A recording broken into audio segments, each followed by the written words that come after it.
Congratulations. Thank you. It's a great special. I watched the first half of it in my car. I was listening to it, giggling. Oh, dope, man. I think a lot of that, it's so funny.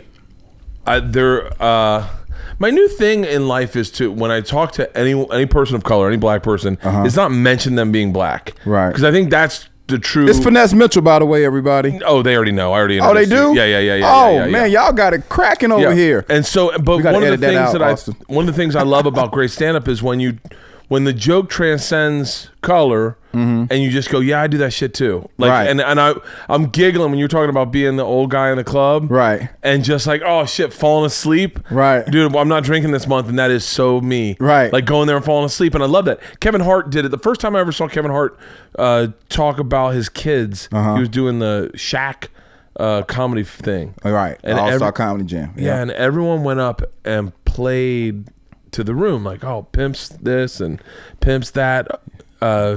Everything was very cultural, right? And then Kevin Hart just went up and he goes, "Man, I got 2 kids," and the place was like, "Yeah, we're just regular people too."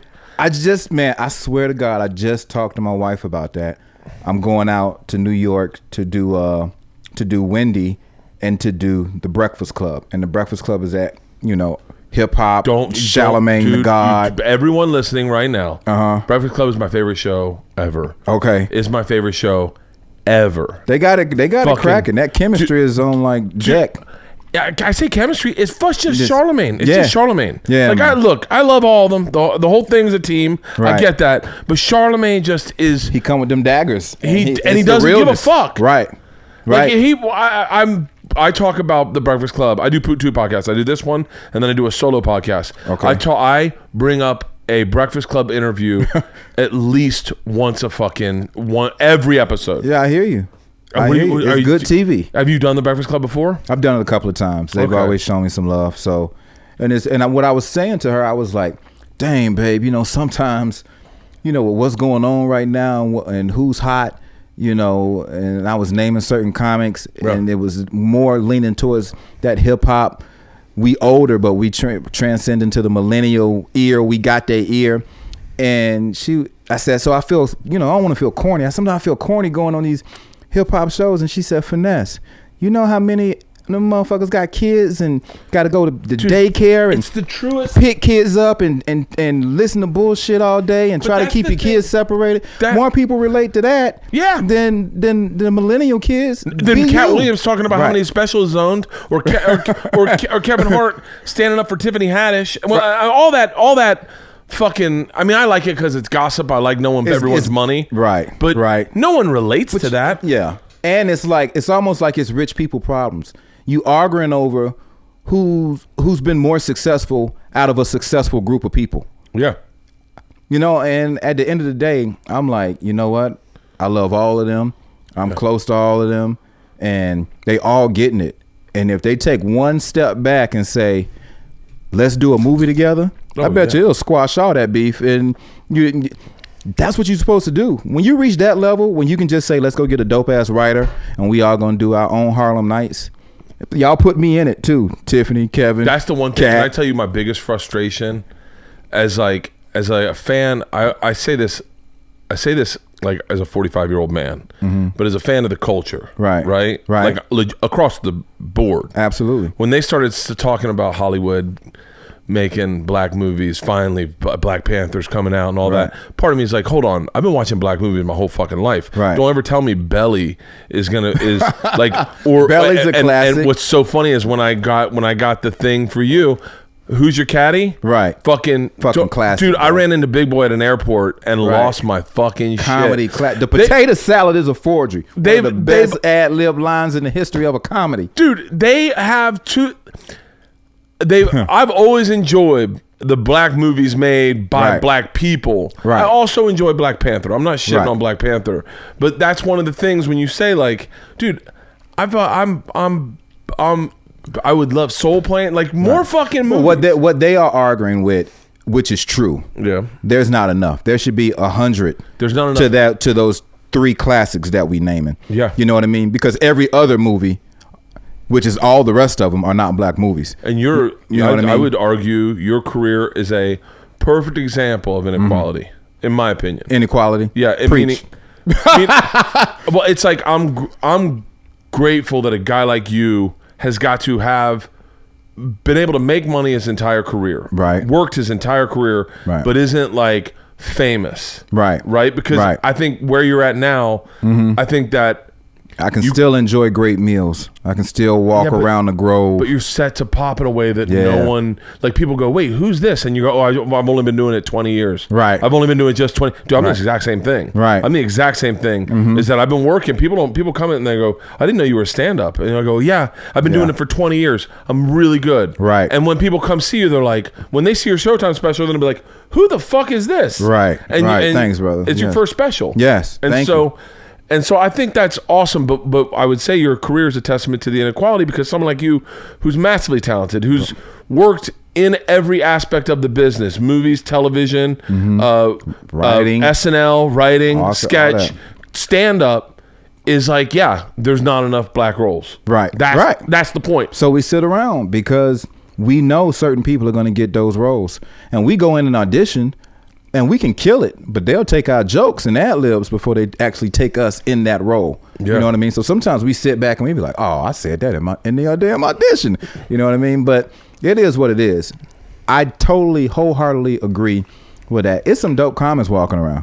Chicago, Atlanta, New York, whatever. It's just the access, and then being in the right place at the right time to even hear the information to get a role or to get a lead on something, or to hear, hey, Finesse, Comedy Dynamics want to do your special. They saw the 1 hour that you shot at the Improv by yourself, and they want to partner with you. I needed somebody to tell me that. Yeah. You know what I mean? So if the dopest people, like you said, they've been around for 15 plus years, and when you do get that break, you know what I'm saying? People, they come out to your show, and it stings you a little bit, but you're like, you know what? My attitude is, I got you now. Like, you came out to the show. Dude. First thing you said was, I didn't even know you was that funny. I didn't even know you did stand up. I just thought you did it. But I got you now. Yeah. You know what I mean? And I'm going to just run with that, stay positive. And anybody I come around, I'm going to try to infect them with just, you know what? Yesterday might have been a shitty day. Let's get that shit tomorrow. Like, we got you right now.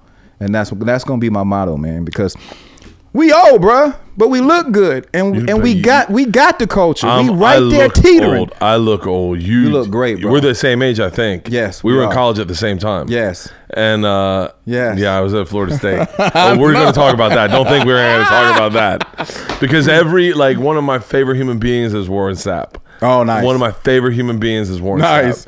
But you are probably the only person. There's about 6 in the whole world who would say that. No diss to Warren Sapp, because we cool.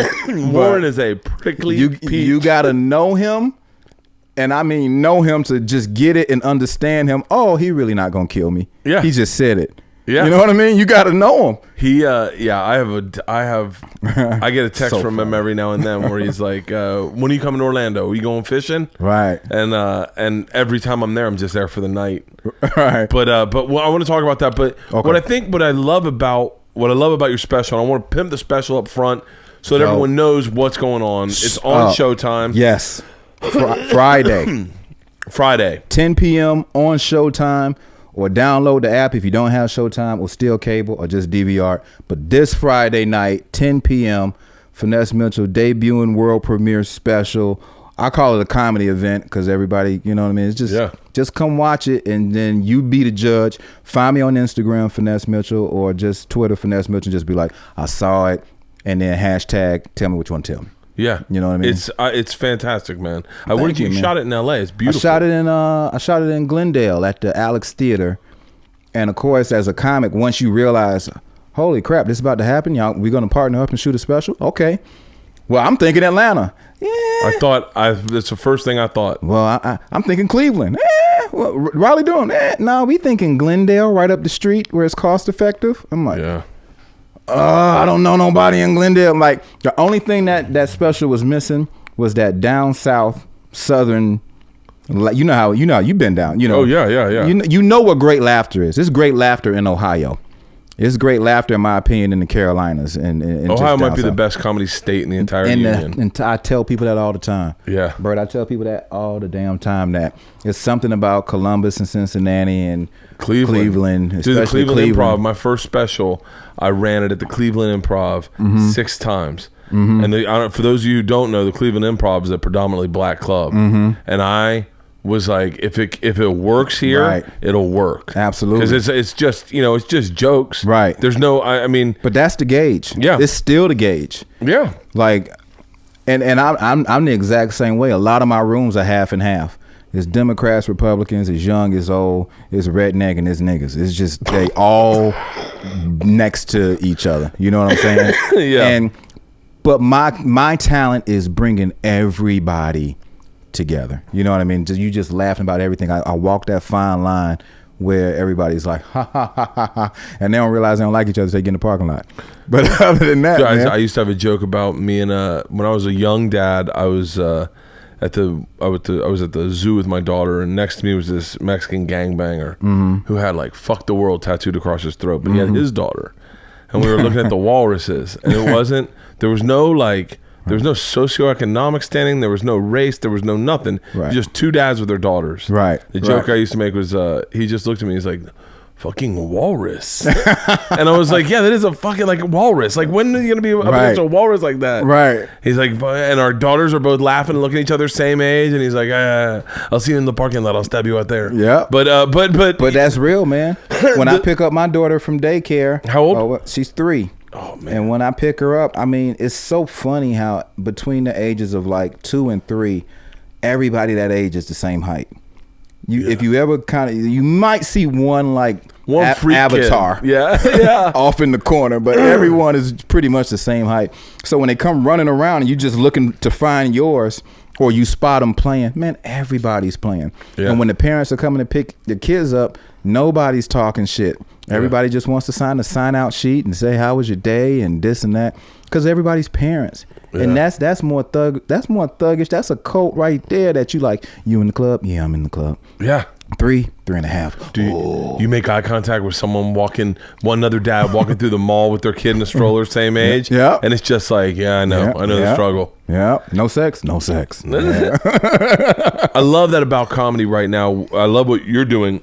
I feel like I'm kind of in that same. I feel so lane. good that you like man. I feel so good that you like the material. Man. Oh, dude, I love it because you know how you hear a special, especially hearing it. You know how you hear a special and you just listening for content. You just listen to see what people talking about. But if you actually laugh, hell yeah, man. That's as comics. You know what I mean? Yeah. Well, I also feel like this is gonna sound. Sometimes I tend to get a little too esoteric about art. And especially when it comes to like I feel like listening to you, Mike Epps, there's a few comics that like Donnell a little bit. Donnell, any black guy from the South, I connect to. I think this is gonna sound silly, but I feel like lyrically I connect to the way. It's like the way you take in music, in New York, when you listen to music, everything's in your headsets. Right. In the South, growing up in the South, everything was in your car. Right. And so, I don't know, there's something, as soon as I heard your first joke, you said something about God. I'm going to praise God. I was like, I just smiled. Right. I smiled like I was home, and I started giggling. And then as you kept going in, I just went, it's the same thing. When I first saw Mike Epps, I just was like, dude, I feel like I know him. Right. I feel like I grew up with him. Right. And that he lived in Atlanta for a little bit, right, but grew up in Ohio, I think. But I think it's just like the same thing. Like my favorite band, my favorite hip hop's out of Atlanta, like Outkast, Goody Mob. Like my biggest, you definitely speaking my language. Everybody that you just named. Well, you grew up in Atlanta, right? Hell yeah. Like we all came up through Atlanta. Everybody was pretty much the same age. So Def had just got started. LaFace Records had just got started. And we had Rowdy Records with Dallas Austin. I don't know if you remember his group, ABC. Aisha, you were the girl that I never had. Yeah. I never once met an Aisha in my life where I didn't sing it to her. I met 90. I met a million Aishas. I got to know a million Aishas. Every public school got 9 Aishas in the South, bro. So with but coming up through that era and just seeing people getting it, I never knew I wanted to do stand-up comedy. It was never on my mind. I always wanted to be an athlete or whatever. But I saw Dave Chappelle on Def Jam one day do his set. Def Jam had been on a gazillion times. I'm in college. I'm at the U. I'm watching it like everybody else. I saw one set that made me, I was like, damn, that shit, I want to do comedy, man. And it made me want to do comedy. And then following his career and being his friend and watching him work, I realized the biggest connection, and this for all comedians that tune in, because you an OG. If you got an hour, jab, then like a body blow, and then you uppercut them or whatever. But the reason I love the way you said that, like I felt like I got to know you. I was like, yo, I feel so honored right now. Who gonna disagree with that? Who gonna disagree with, you know what? I'm not saying I give glory to God, like I want to thank God, but I was just like, yo, man, he did make this happen. Fuck yeah. And then take this jab. I'm old. I still like the club. Yeah. Take this jab. LA expensive as fuck. Yeah. Everything people can relate to, but then it's like, you know what? You ladies out there suck high, and it's like boom, boom, boom, boom, boom. You know what I mean? Yeah. So I don't know if you got to that part yet, but it's like it's a dance, man. And like you said, when your set starts coming out lyrically, and you see the audience dancing with you, and you in that pocket, man, you feel like a Jedi up there, bro. Right? 100%. That basement special with the exposed brick wall, and come on, man. It's like you gotta feel like, I'm getting goosebumps, because when I saw yours, I'm like, you know what? He know who he is. Either you a fan or you about to be a fan, but what's more enjoyable is he know who he is. It takes so long to get there too. Oh my God. That's why, like, part of me goes, I was thinking a lot about, what happens in this business is anyone young and black and skinny, they grab real quick and they go, ooh, we got another Dave Chappelle, we're gonna plug him in, and it's almost like they don't allow them to develop. Right. They grab them. Once you get grabbed by the industry and get plugged into sitcoms and movies, right, your growth is gone. Right. You have no growth. You're never gonna learn organically how to do what you do. Dave Chappelle's a fucking anomaly. Right. Okay, like he's a genius. Right. I'm gonna always give him that caveat. Right. To this day, every special he does, I go, that's my new favorite joke I've ever heard. Right. But what they do that a lot. They've done it to a lot of guys where you see them just steal young black kids and go, all right, now you're the guy, and it's almost too heavy of a burden. I would argue it was too heavy a burden for Kat. I will say that. You don't have to say anything. I will say that it's part of what the spinning out that's gone on with Kat is the fucking pressures. I'd say it was too big of a burden on Mike Epps. I would argue that. I would say it was too big of a burden on Dave. He disappeared to South Africa. The only person that fucking carried that burden like a marathon is Kevin fucking Hart. Yeah. Kevin Hart was like, give me the ball. Say what you want to. Kevin Hart has Beyonce the game of comedy. Yes. Because that's the only way you can think about it. He playing stadiums, she playing stadiums. She don't go away, he don't go away. If he feel like somebody's starting to rise, he ain't trying to do it out of spite. He just like, I'm not stopping. Yeah. So even when your stuff drop, something else he got is dropping. But that's how she does. And I'm like, where people compare like Beyonce to Rihanna take breaks. Her shit is dope. She fine as fuck, but she take breaks. Yeah. And the thing that I like about Kevin and that work ethic that he got is that it's infectious. At least shows you what you can do. And he from our generation. He from our era. He's our age. He's our age, bro. So it's like, yo, we seeing it. I ain't shitting on that. I'm gonna be like, never shit on it. Yeah, I'm like, yo, I'll shit on parts of it. I'll shit on parts. I definitely shit on parts. Like that. Like, but here's the thing. Once it's rolling, shit just come. Yeah. So of course you like, oh, and you got a hot air balloon business too. Yeah. Oh, come on, man. Can somebody make some money?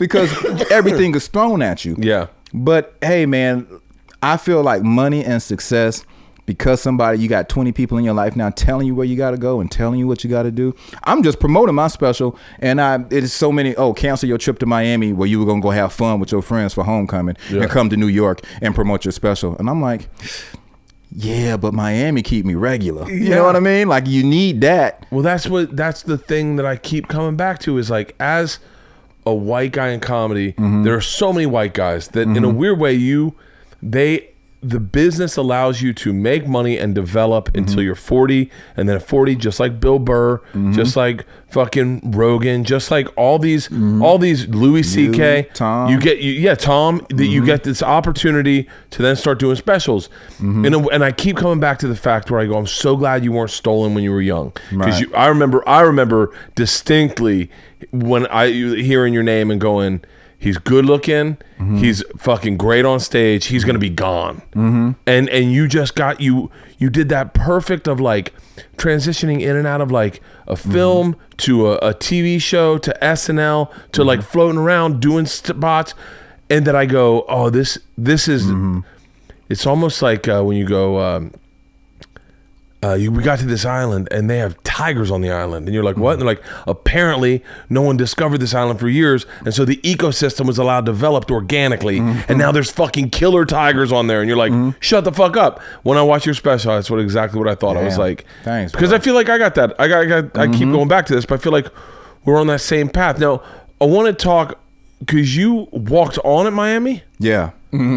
That's fucking. Man. There's two people in this business that will appreciate that. Me and Tom Segura. Right. You grew up in Atlanta. Where'd you grow up in Atlanta? I grew up in Atlanta, Southwest Atlanta. Is what they call the SWATs. Yes, sir. I lived in the SWATs for the Olympics. Oh, did you? Yeah. Nice. First day. That's what changed Atlanta, man. Because Atlanta was so that southern, just, black people, white people, we all got along as long as black people, as long as white people knew black people ran Atlanta. And they were totally fine with that as long as they could get to the Braves games with no problems. You know what I mean?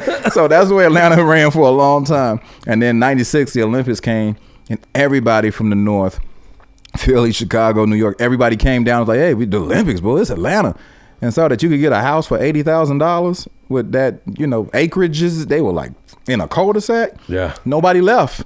So Atlanta been exploding ever since. See, the traffic and everything, and it's different. But all day, I rep it all day till I die. The best music I feel like was piping out of Atlanta when I was growing up. Because who don't love Outkast? And then like comedy was hot. What you got to appreciate Outkast on a level that I never got to appreciate. We saw high school kids beating on the lunch table type of stuff, and like, dang man, y'all good. You know what I mean? Yeah. But then you actually see them do something. And it's like, damn, wait a minute. They know y'all in Cali. They know y'all. You go from like peers and seeing each other at parties in the streets, because you just had them kickbacks where you just everybody pull up to somebody's address, but nobody go in the house. Yeah. So it's just a street full of kids drinking beer. But you would hear, yo, man, Outkast about to be at the so-and-so, and Atlanta really supported them, man. And it's 20 years later. I met Big Boy. I've always known him, but when we did Who's Your Caddy, we kind of looked at each other like, he's like, damn, man, you left the crib and did SNL, man. Not a lot of people can say that, Finesse. Not a lot of people can say that at all. Man, and you're Outkast. You know what I mean? Not a lot of people can say that. What was it like listening to their music, knowing the references, knowing the streets they talked about, knowing like, when I was a kid, I didn't realize that Decatur, when they go Decatur, I thought they were saying big haters. Like, it wasn't until like Decatur. I first went to Atlanta, I started going, oh wait, this is where they're talking about. Decatur way is greater. I don't know, man. Them boys was just before their time. And Andre, I love Big Boy, but Andre sometimes, man, he dropped something, he'd be like, yep. He take you right down the street you drive down every day from Camilton Road to wherever. You just like, yeah, man, I just left there. And just to be hearing it on the national level, you like, yeah, they rep us so hard. We can't not support them. Yeah. And so that's why when T.I. came through, everybody was like a second wave. You know what I mean? Luda, T.I. I always thought Luda got a bad rap. Yeah. I felt like he was a little corporate. Everyone looked at him as corporate. But T.I., because T.I. was so real. To be honest with you, bro, I've heard that about my comedy career. I've heard that, you just like, you appeal to so many people versus like, our culture wants you to be so niche that we cultivated you, we support you. Yeah, now when you cross over, just don't forget. But people who just come up like Luda, and they're not comparing these two, but a Flow Rider, you know what I mean? It's like, you don't realize that man's a mega millionaire and sells like stadiums out in the Caribbean and just overseas. But Flow Rider is paid. Yeah. Akon was paid. You know what I mean? So you start like if you're paying attention to numbers, you realize that Nelly is selling records for a reason. You know what I mean? Yeah. And like they said, Jay-Z and them couldn't figure out, like, why is Country Grammar selling so many goddamn records? Yeah. But apparently going down, baby, your street in the Range Rover, people, the hood identified with. Now, when Goody Mob first came out, because when Goody Mob first came out, and I think they were backed by Outkast. Yeah. I kind of turned my head sideways. Like, I like some songs, but I didn't like everything. Right. Like, that's more niche. Yeah, that's more it really is. It's like Outkast. You went to the neighborhood, but then Goody Mob was like you went to the neighborhood and then went to the black barbershop. Yeah, you know what I mean. So now you sitting in the black barbershop, and now you hearing, me and you, dude, your mama and your cousin too. This is gonna sound crazy, but I want to say that I got Killer Mike. I got Killer Mike in college. Yeah. Like, I want to say, like, because I was Look at him now, bro. He's friends with Bernie Sanders. He's fucking phenomenal. He's phenomenal, man. I just listened to. You gotta be on point when you talk to that dude. No shit. I just listened to Run the Jewels yesterday, riding through Beverly Hills. Okay. And I liked a few songs, and I'd listened to a few songs. And yesterday I let one whole album play, and I was like, oh shit. Okay. I fucking love that guy. Yeah, man. Who do you listen to when you're not listening to hip hop? Right now, I'll tell you that today I listened to it's the Black Keys I listened to today. I've been really into Lil Wayne's new album. Oh my God. Have you heard that Mona Lisa? I love it. I love Mona Lisa. When Kendrick Lamar comes in, I play it for Give me your phone. Give me your phone. I said to my daughters, you got to hear this. Not realizing how old are your daughters? 12 and 14. And they're like, Dad, we can't hear the N-word. And I was like, it's music. Yes, you can. Like, what the fuck? Yeah, you can hear it. Don't say it, but you can hear it. Yeah. But like, I love this Lil Wayne. I've been listening to this nonstop. But I was a fan of the Hot Boys when they first. When Juvenile first came out with Back That Ass Up, I got into the Hot Boys in general. I went but that's the way record stores worked. Right. Is you go in, you find the one you liked, and then you go, wait, who's on this label? Right. Cash Money. All right. So wait, who's BG? I was listening to Bling. I was listening to Bling Bling before anyone was calling anything Bling. Right. And so I got onto the Hot Boys had The Block Is Hot, I think was their album. Right. And I remember I was a fan of Lil Wayne. He had one lyric in one of the songs where I was just like, my head was fucked. Right. I was wearing a Jason Williams jersey, driving this. I'm telling you, I was wearing a Jason Williams jersey, driving my Expedition through Hollywood, and I was obsessed with this lyric. And I was staying at the Grafton on Sunset, and I was just got a TV show, just come from New York, and I pulled in with a girl, and I was walking in, and the Hot Boys were smoking a cigarette outside. Holy shit! The Grafton on Sunset, across the street from the store, and I lost my shit. I scared the fuck out of Juvie. I was like, Juvie! I was like, oh shit! I have a joke about you. I went nonstop, and I tried to get on my show, and I think they just were like, they were probably 18 at the time, right, and they were like, yeah, thanks a lot, man. Thanks, man. Appreciate it. Yeah, thanks, crazy guy. Yeah. But. Yeah, right now I'm listening to Lil Wayne. But wait, I want to get back to you. Okay, cool. That was all good. So you played football in high school? Yeah, I played football in high school. Frederick Douglass High School, Astros, Atlanta Public Schools. Fuck yeah. Do I'm you remember? an APS product. Now here's the real question. I'd always ask, my wife will know. What was the name of the gorilla in Atlanta Zoo? Willie B. Willie B, baby. Everybody grew up on Willie B. My wife. If you old school original 404 Atlanta area code, everybody know Willie B. Oh, my wife will tell you millions of stories. You know Miss Pat? Yes. Miss Pat tells a story about Willie B, how Willie B had bananas and she didn't have bananas growing up. Dude, I love Willie B's stories. Willie B was the man. Like, Willie B was a real person. He was the mayor. Yeah. Every kid had to go see him. It was mandatory. Like, if you in a public school, you're going to get on a yellow bus and go down to that zoo and you're going to meet Willie B. So a lot of people grew up on him, man. That's crazy. Where were you during those the murders when they were killing black kids? Almost getting murdered. Really? Bro, I got You were right in that neighborhood? I got a story where... What's his name? Richard something? No, his name is Wayne Williams. Wayne Williams, yeah. Killed I think either 17 or 27, but abducting black kids, bro. And I got a story that me and my family, we don't really talk about much, but it was one of those, right in the heart of all of it, football practice. I'm thinking my brother is gonna come down from where he practices, and like we gonna walk home together, which was at least 2 miles. But if you together, it's not that far. Yeah, you know what I mean. You pass the time quick. But he came. I went to where I thought he was gonna be. He came to where I was and thought I had already went home. So he walked home by himself, and he was home and came home. And my mom was like, "Where your brother?" He was like, "Oh, he ain't home." My dumb ass got into a car. It was pitch black. Oh my God. One of the coaches came up to me that was just, he had a coach hat on. He was like, I had never seen him before, don't know him. He was like, "I'm a coach." He said, "Where your folks at?" And I was like, "Oh no." He was like, "Well, get in the car and I'm gonna take you home." And I was like, "Okay." He said, "You live close?" I said, "Around the corner." He said, "Okay." I didn't want to be on the street no more. I got in the car. We got in the car, we driving off. I see my mom and my brother coming towards us in their car, and I'm like, "That's them right there." He said, "That's your folks?" I said, "Right there."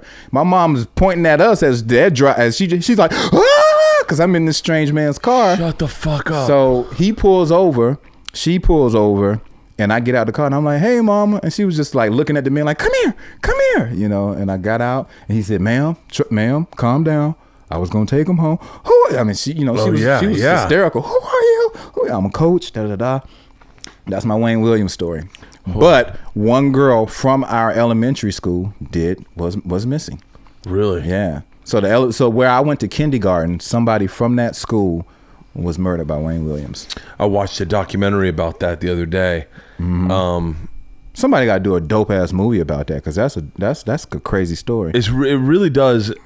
In today's world, and by the way, there are hints of what the media does and doesn't care about that still ring true today. Absolutely. It's like young black kids were missing. No one gave a fuck. Right. They literally were like, "Huh? Right. Wait, they're not kidnapping white kids? All right, we're good." I remember being told, "Don't worry, we're in Florida, we're safe. Like, it's just black kids." Right. And we had one black kid in our neighborhood, and I was like, "Ooh." Uh-oh. I was like, "Man, Watch if they back. come, Yeah. But that's crazy. That would be an interesting fucking movie to see done. Yeah, that's crazy. Yeah, Ted Bundy was our guy. Yeah, because he was killing sorority girls. Yeah. All those Son of Sams and all those things that went on like late 70s and mid 80s, we were like, what the fuck? Do you remember when they were killing girls at University of Florida? Yeah, I do remember that. I remember cutting their heads off and leaving them on the fucking I remember that. mantles. Yeah. Dude, I remember that because all the girls, I was probably maybe like a sophomore in high school, and all our friends' sisters went to college and all came home. Yeah. And every girl graduated a year. Like, there's so many girls in Florida that just were like, fuck skipping that year. Yeah, and I don't even know who that killer was. It's one of those things where, like, back then, media, the first name that came out, that's the person that did it. Right. And that's like the deal with remember the guy that did the Atlanta bombing? Yeah. The fat, he didn't even do it. He didn't even do it. But I'm just about to say, the fat guy with the mustache that lived with his mom. Yeah. He was like, wait a minute, because I think it was a security guard. He was a security guard. He was the one that found the bomb. Right. And then they were like, they couldn't find the person. They said, yeah, it was him. It was him. And then now in my head of history, I go, true. You remember the guy that did it? Yep. That dude went to the woods for a little while. Right? Yeah. Yeah. So you played football in Atlanta? Yeah, I played ball in Atlanta. Played cornerback and safety. Recruited went down to Miami. Anywhere? Yeah, I was gonna go to Georgia Tech, and then I had letters from Auburn and Duke. And it was just all like, these are schools that I applied to, got on their radar, and they was like, okay, let us come check you out. You're good at school. Because I was already like, I was such an academic dude. I'm like, it's not about football for me. I want to go to Georgia Tech and learn engineering, that type of thing. All those schools that had accepted me, they wanted me to start like June 10th. So if we got out June 7th, they was like, you got to come early because of your grades, or you got to take this class and that class. Yeah. And Miami was the only school that was like, yeah, we'll see you in September. And I was like, Miami's a great school. Yeah, for those who don't know, private school, great kids from all over the freaking world, and the football team is a monster. You know what I mean? And Miami was an interesting time. Two Live Crew was a monster. They had that. Two Live Crew was Miami's Outcast. So the football team had their own like personal soundtrack to it because they were huge Hurricane fans. And when they came out with that album, Throw That D, and they had all of them had the Miami Hurricane jackets on. Yeah, man, that shit swept through hip hop in Atlanta. We was Atlanta kids like, damn, I want to get to Miami. And sure enough, that and the fact that Miami Vice was the hot show, I was like, fuck that, I'm going to Miami. Yeah. And once I got there, bro, I was in love. I graduated and stayed there like 10 more years after that because really? I'm not ready to leave yet.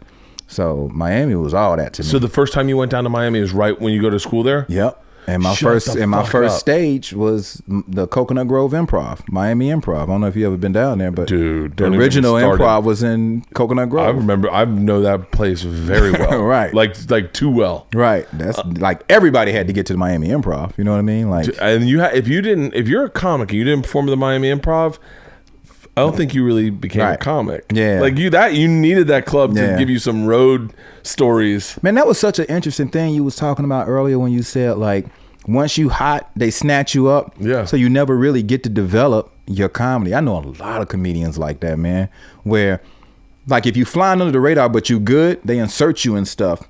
But that whole machine ain't about to blow you up. But the people that they do blow up, the reason they can't handle that pressure is because they want you to go right back to Houston where you just made $100,000 in a weekend. They want you right back there like 4 or 5 months later. And them same people gonna come and see you again. Yeah. But now they're like, yeah, but we heard all that. You know, so if you don't keep it fresh, you do feel the pressure of like, damn, do I turn down this money? But they're looking at it like, yo, you just sold out 12 shows. You got to go back. Mm-hmm. You know what I mean? And once you do a movie and you off the road and you do another movie and then you do a tour and then you do, not a comedy tour, but you're doing a promo tour. By the time when did you have time to practice? When did you have time to make up new material? When did you have time to live, to write the stuff? Yeah, like, so you go in and you all discombobulated on stage and then a lot of people leave shows saying, yeah, I like him as, you know, but he wasn't funny. Yeah. They ain't have time. So anyway, I don't know. It's just my mind just went back to that. No, I get, dude. I'm obsessed with it. The reason Bill Burr is one of the greatest comics of our generation is because everyone fucking ignored him. Yeah, for a long time. He got a sitcom. First months of doing stand up, he got on a sitcom with Molly Ringwald. Okay. Damn, I didn't even know that. Oh yeah, It was called Townies. Damn, I didn't even know that. and because he had red hair. I'm a Pretty in Pink fan. I know all her movies. Yeah, he was in Townies, and he. It blew up and then it disappeared and he went back to New York and he's still working on stand-up. Moved out to LA trying to act. Nothing happened, and then he just gave up. He was like, fuck it, I'm going back to New York and I'm focusing on stand-up. And that time where no one wanted to fuck with him and he got to explode and blow up and write. Then when he popped, and by the way, I think I'm being fair. Chappelle Show showed him some love. Yeah, but it wasn't until like his third special, where he like popped, where everyone was like, "Oh, I want to go see him," and he was like, "Oh, I'm in my lane right now. Come out and see me, and I'll have a brand new hour next year, and a brand new hour next year, and I'll keep recording specials." That's why it's that that incubation period you get. It's the reason, people. I mean, this is going to be very controversial. I apologize ahead of time, but the reason people shit on female comics, go, "Oh, female comics aren't funny." That's not true. Female comics are hilarious. Right. A lot of times they're not given that incubation period where us older guys get 20 years to do comedy before you discover us. Right. Because people want the women young and pretty. So Amy Schumer gets discovered at 27. You gotta preach. Dude, what fucking 27-year-old is ready to be? I mean, it's very few 27-year-olds. I think Amy's done a good job, but like you look at all the ones that they snatch up and they're just like, it's like overwhelming. It's too much at that young age. But me and you are ready for it. We're like, Joe, put me in the system. Do whatever. Well, you want me to do Stern? You want me to do Wendy Williams? You want me to do The Breakfast Club? You want me to do, you name it. I'm ready. This is what I do for a fucking living. And I've been doing it. And I've been waiting for this opportunity. Right. Everybody who's doing it right. I mean, you can make a lot of money beforehand, but you hit a fucking stride at 40. Like you just hit it in your career. If you acting and you're any good at it, you hit a stride.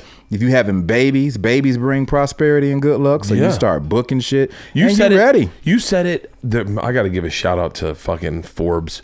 Whoever's writing these articles at Forbes, I love you, man. Hey, man. What up, Scott King? Dude, that guy at Forbes has got a dialed in view on comedy. Whoever it is a legit comedy fan. They are writing great articles about comedy. Yes. They wrote a great one about you, and you said something about being Morgan Freeman, and I thought, they're always gonna need a regular, just like a grown up to play. I wanted to be famous when I was 22. Right. But I'm 40 and I'm still just cool with working. Now here I got goosebumps. But here's what's so funny about my career. I didn't plan on that. When I started watching comedy, like we used to watch The Fresh Prince of Bel-Air, and my mom would say, "That's you." Like that dude taking your check. You can do that. That's how you act around the house. Yeah. So as a young kid, I'm like, yeah, I am kind of like goofy and silly and suave in a way, silly suave like the Fresh Prince. But it wasn't until like later when I actually got into comedy and I started thinking about people's careers. When I was young, I used to say, damn, man, I want to have that Morgan Freeman career. Like I want to get discovered off the electric company or some bullshit and be like 40 something and then work for like the next 30 years. Because everybody who's working at 20 are tapping out at 31.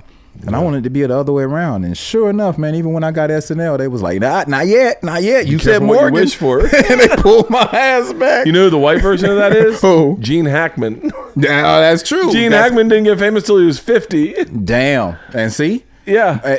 You enjoy it more. I think, like you said, you're able to handle it more. But at the same time, it's fun. I watched a lot of people have fun in their early 20s. Well, I think we got with all that goddamn money. We got to have fun. I had some success where you'd go like, I mean, trust me, being a cast member on SNL, that's a big splash. That was huge, bro. And how old were you? 36? Yeah, no, I was like 31 or 31. I was either 31 or 33. That's still young as shit. Yeah, and that's still crazy fun. Mm-hmm. And I mean, look. Man, you can even go back. You know how many guys would give a fucking foot to be on a national championship football team? Yeah, I hear that a lot. That's an amazing life experience that very few people in this world get to experience. Not only that, but to be playing and be a part of, just running through the smoke at Miami and realize you next to a Warren Sapp or a Dwayne The Rock Johnson or a Ray Lewis, and you watching people practice.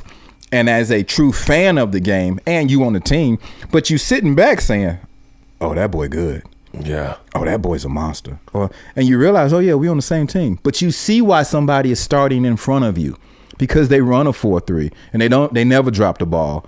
And I don't, grade wise, I don't know what was it. What was it about Warren Sapp that made him so good? He was an offensive player.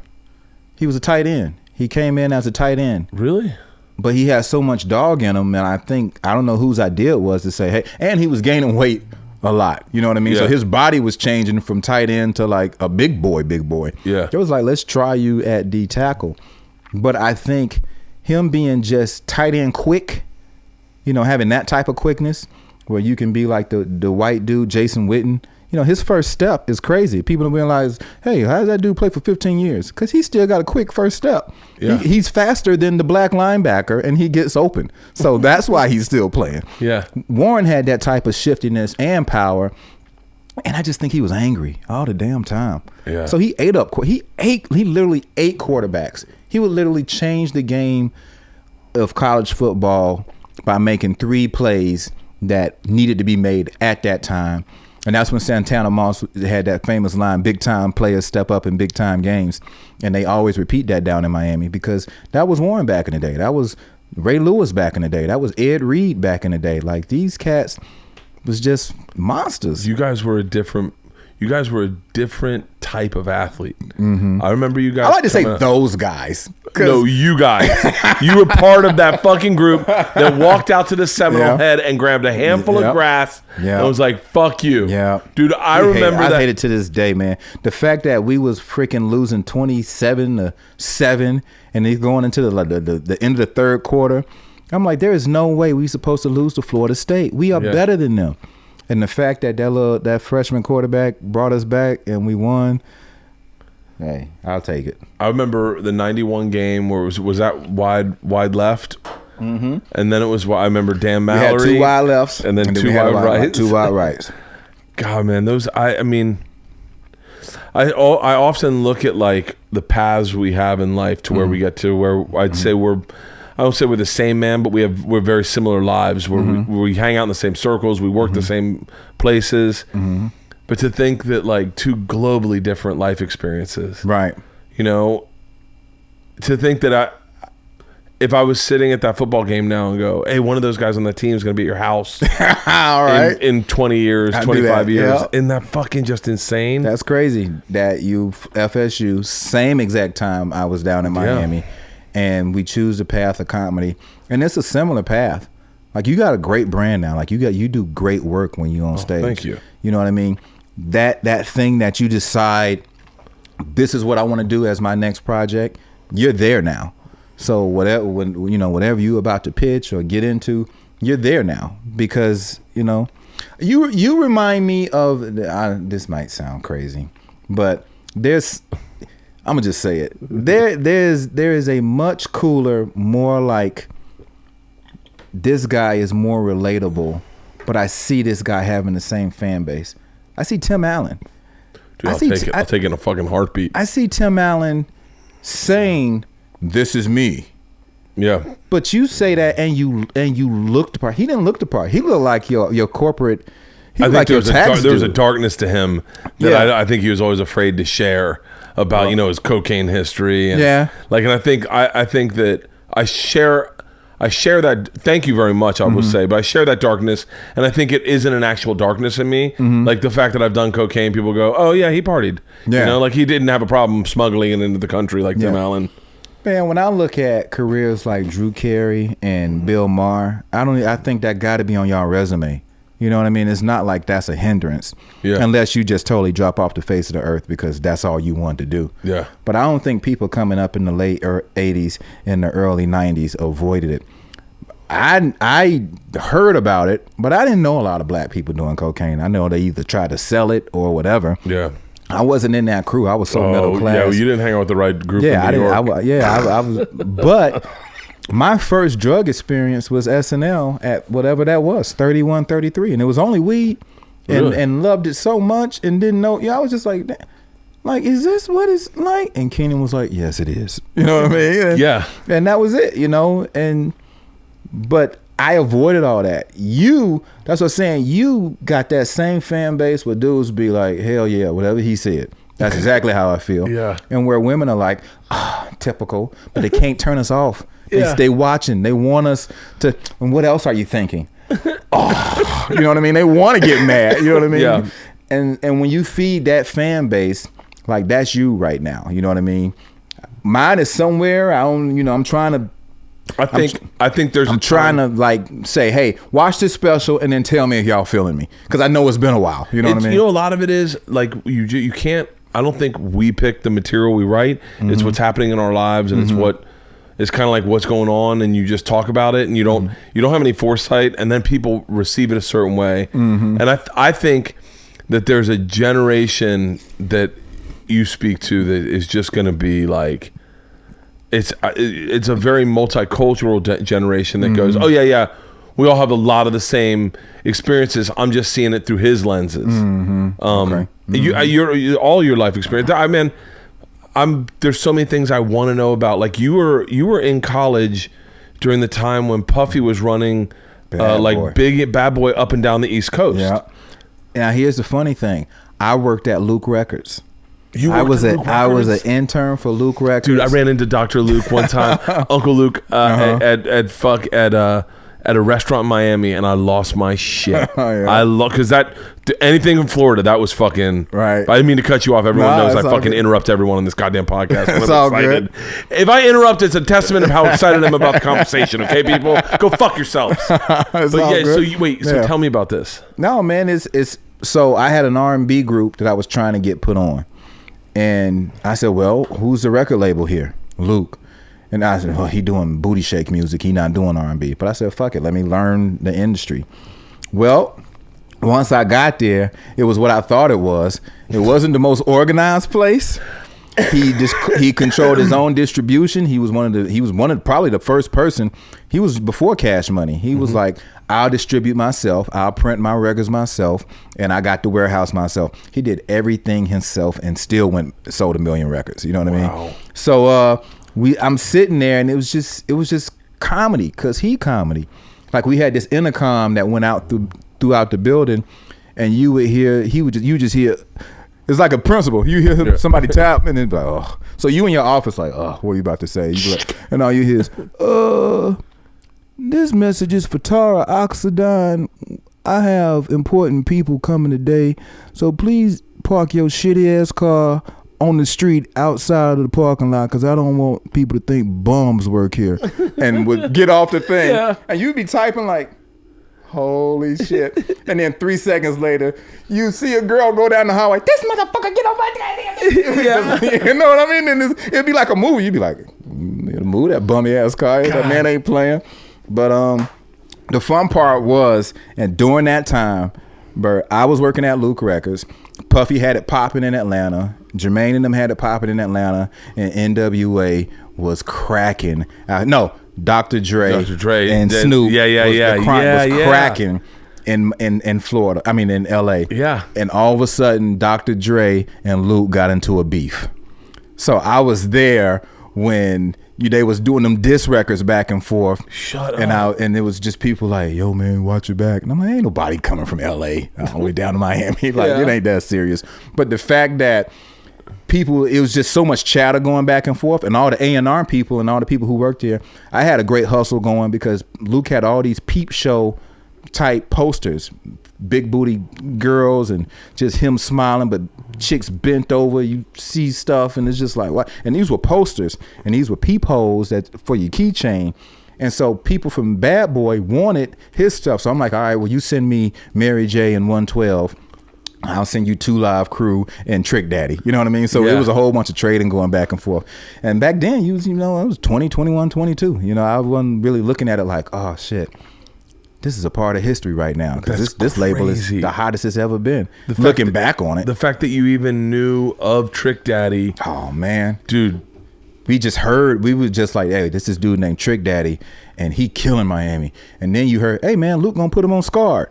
He's like, what? Yeah, Trick Daddy and Luke about to team up. And then sure enough, you hear Captain D coming. Don't. And then Trick come on.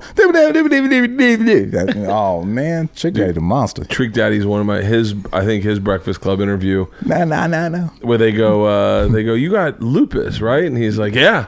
They're like, you taking the medication? And he goes, no, I'm just smoking boot or something. And they go, what's that? And he goes, marijuana with cocaine in it. It's so much better for you. Oh, damn. Dude, Trick Daddy. I fell in love with Trick Daddy when I met my wife. When I met my wife, 2 albums came out. Trick Daddy's the one where it's just him on the cover with his grill. And it's got Trick Loves the Kids and that whole album. And Scarface came out with his album, man. The Fix. Yeah. And I played those on repeat. To this day, if I play a Trick Daddy song, I would say to my wife, this is our song. And she would be like, I don't even like this. Oh, dude. You and your wife opposites or y'all? Yeah, very opposite. Okay. Yeah, very similar, but like, she listens to hip hop if I listen to it, but she's not a hip hop fan at all. Right. Same with my wife. Dude, Trick Daddy is one of my favorite human beings alive. Trick Daddy and DMX. DMX does an interview. I think it's on the Breakfast Club where they talk to him about drinking and driving. You ever heard this? It's the best interview ever done. I'm gonna talk about it on Open Tabs this week. It's the best interview ever done where he goes, where they go, so you lost your license, huh? And he's like, yeah.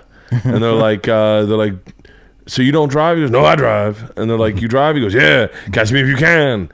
And they're like, wait, what? I didn't get taken away? And he goes, yeah. And they're like, how? And he goes, I was at this airport and this Chinese guy's driving mad crazy. So I decided to pull him over. And they're like, you a cop? He goes, no. And the dude wouldn't respect my authority. So I was like, fuck it, I got to pull him over. Boop, boop. I hit him with the siren. I pull him over. I check his light. And they're like, you're not a cop, right? He just talks about the whole fucking experience. And it's almost like he's crazy. It is the best fucking interview I've ever heard. He pulls a car over and he's not a cop. He was at JFK and a guy cut him off, so he decided to pull him over. So he's got a siren and horns, everything in his car, pulled a guy over and went to jail for impersonating a federal officer. Dude, DMX. That's crazy. There was That's crazy as shit. There was a documentary they did back, it was a long time ago. It was about a tour that Jay-Z was putting on. Right, the Hard Knock. It was a Hard Knock, and it was a documentary. Yeah, oh man. And with Dame Dash, and that's when Dame Dash came to power because you saw his personality, him and Jay, and then DMX. And I know either Fabulous or DJ Clue was on it. Both of them. They was both on it. But it was 3 big acts, and Jay-Z was the headliner. Yeah, Method Man, Redman. and Redman. Yeah, them 3. It was such a great fucking. Yeah, that shit was great. That shit. What? Backstage. That was called. Yeah. I said and Hard it Knock. was so great. Yeah. DMX is just such a wild card. I was gonna go visit him in prison in Arizona. I just thought, I wonder if I could visit him in prison. Just talk to him for like an hour. No, you gotta be on the list. Oh fuck! I don't know how prison works. So I experienced. I'd say in the parallel universes, I experienced the white fraternity. What's we always heard horror stories about black fraternities. Why horror stories? That just hazing was next level. They'd be like, our guys would haze us, and they go, "You have no idea what the black people are doing in their fraternities." And we're like, "Wait, what?" And they're like, "Oh." And then you see these dudes with big Omegas branded in their arms. You're a Kappa Alpha Psi? Kappa Alpha Psi. I got the brand on my hip. You got the brand? On my leg. Brand on my chest. You got a brand on your chest? Yeah, it's faded. We did it's Omegas now though, but there's a big K with the oh shit! And you go to Beach Week with that on, bro. You take if I take my shirt off and get tan, that shit come through so dark. So that's how I always know it's winter when I look down at my brand and it's faded, like you can barely see. How did they brand you? Cataline. They had a Cataline. Like you have it made with your fraternity logo and crest on it. Walk me through. I want to, if you can, walk me through the entire branding process. Like branding process is you tell them where you want it. Majority is on your arm and on your chest. Now, if you're an Omega or what they call a Q dog. The purple and gold fraternity, a lot of times they make their brand with an iron with a hanger, clothes hanger. That's what I always heard was that you did it with a hanger. That's the shit that a keloid and pop up and raise up off your skin. And some people's skin is prone to keloid anyway. I thought all black people were prone to keloid. No, because my shit never raised up. Yeah, so that's not true. You can do it though. If you got an idiot branding you and he don't know what he doing, and you keep that shit too long on your skin, oh my god, my ass that shit just bubbles up, and before you know it, it's gonna heal that way. So that's what forms the keloid. Yeah. So you'd see them walking around like there wasn't. I don't think there was any black fraternities at Florida State. I think it was all FAMU. Fuck yeah. No, it was all FAMU. No, it wasn't. For real? Yeah, well, they all through Florida State. Theta Eta, Kappa Alpha Psi, been there forever. I remember seeing Omegas branded and being like, and then we did. We got a little tiny Omega and we did it on our arms, little tiny ones. What was the frat? Alpha Tau Omega. Alpha Tau Omega. Okay. And so we ATO. So we got a little ATO, but then I got shot by a paintball and it disappeared. I got shot by a paintball and it's right on top of where we all got the brand. It was tiny. It was literally like this. It's big. At least 100 dudes. No, that's too many. It's at least 70 dudes with this bunny rabbit. But each line got something different. There's something small about this bunny rabbit that's different. So where my eye is black, somebody's eye would be clear. Somebody's eye would be colored in red. Somebody's eye is something different. But anyway, you put Vaseline, the way you're supposed to prep, put Vaseline all over the area that you want to brand. Take the cattle iron or the clothes hanger and just tap it and come off. That's all you got to do. You got a nice brand. There's a guy that's like the expert brander. No, it's your 18-year-old buddy that you hope he do the shit right and don't fuck up your skin for life. You know what I mean? It's usually a dude that does everybody. Yeah. But, you know, we kids, bro. It was like, hey, put the beer down and come do this brand type of thing. Man, all right, come on, where you want it? You know what I mean? That type of thing. So for real. So how do they heat it up? Just over like a fire? Yeah, you put it in a fire and or you just let it stay on the stove. Let it stay on the stove all damn day. So did you just, it was like was there one night of branding, like your initiation it'd be like night? No, it'd just be random. You got to already like be your brother, and then you just plan it. So if somebody brought a brand to a big function, or it's just a party going on, there's a room somewhere in that party where cats getting brand. You know what I mean? So yeah, I ain't gonna never forget mine. I got mine done at Florida State, and the other one done at the University of Florida. Wait, what do you mean?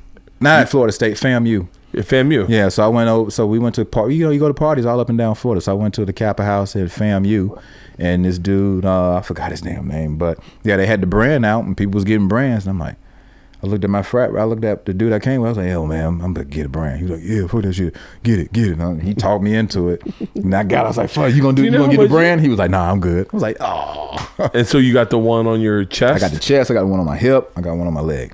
But I got a tat on my arm, and I got another tat on my chest. And I'm about to get a tat to kind of like insulate it where it's a sleeve or something. Yeah. Because being 40 something, I ain't about to be walking around with a bunny rabbit no more. I got white people coming up to me. You were in the Navy. No, I wasn't in no damn Navy.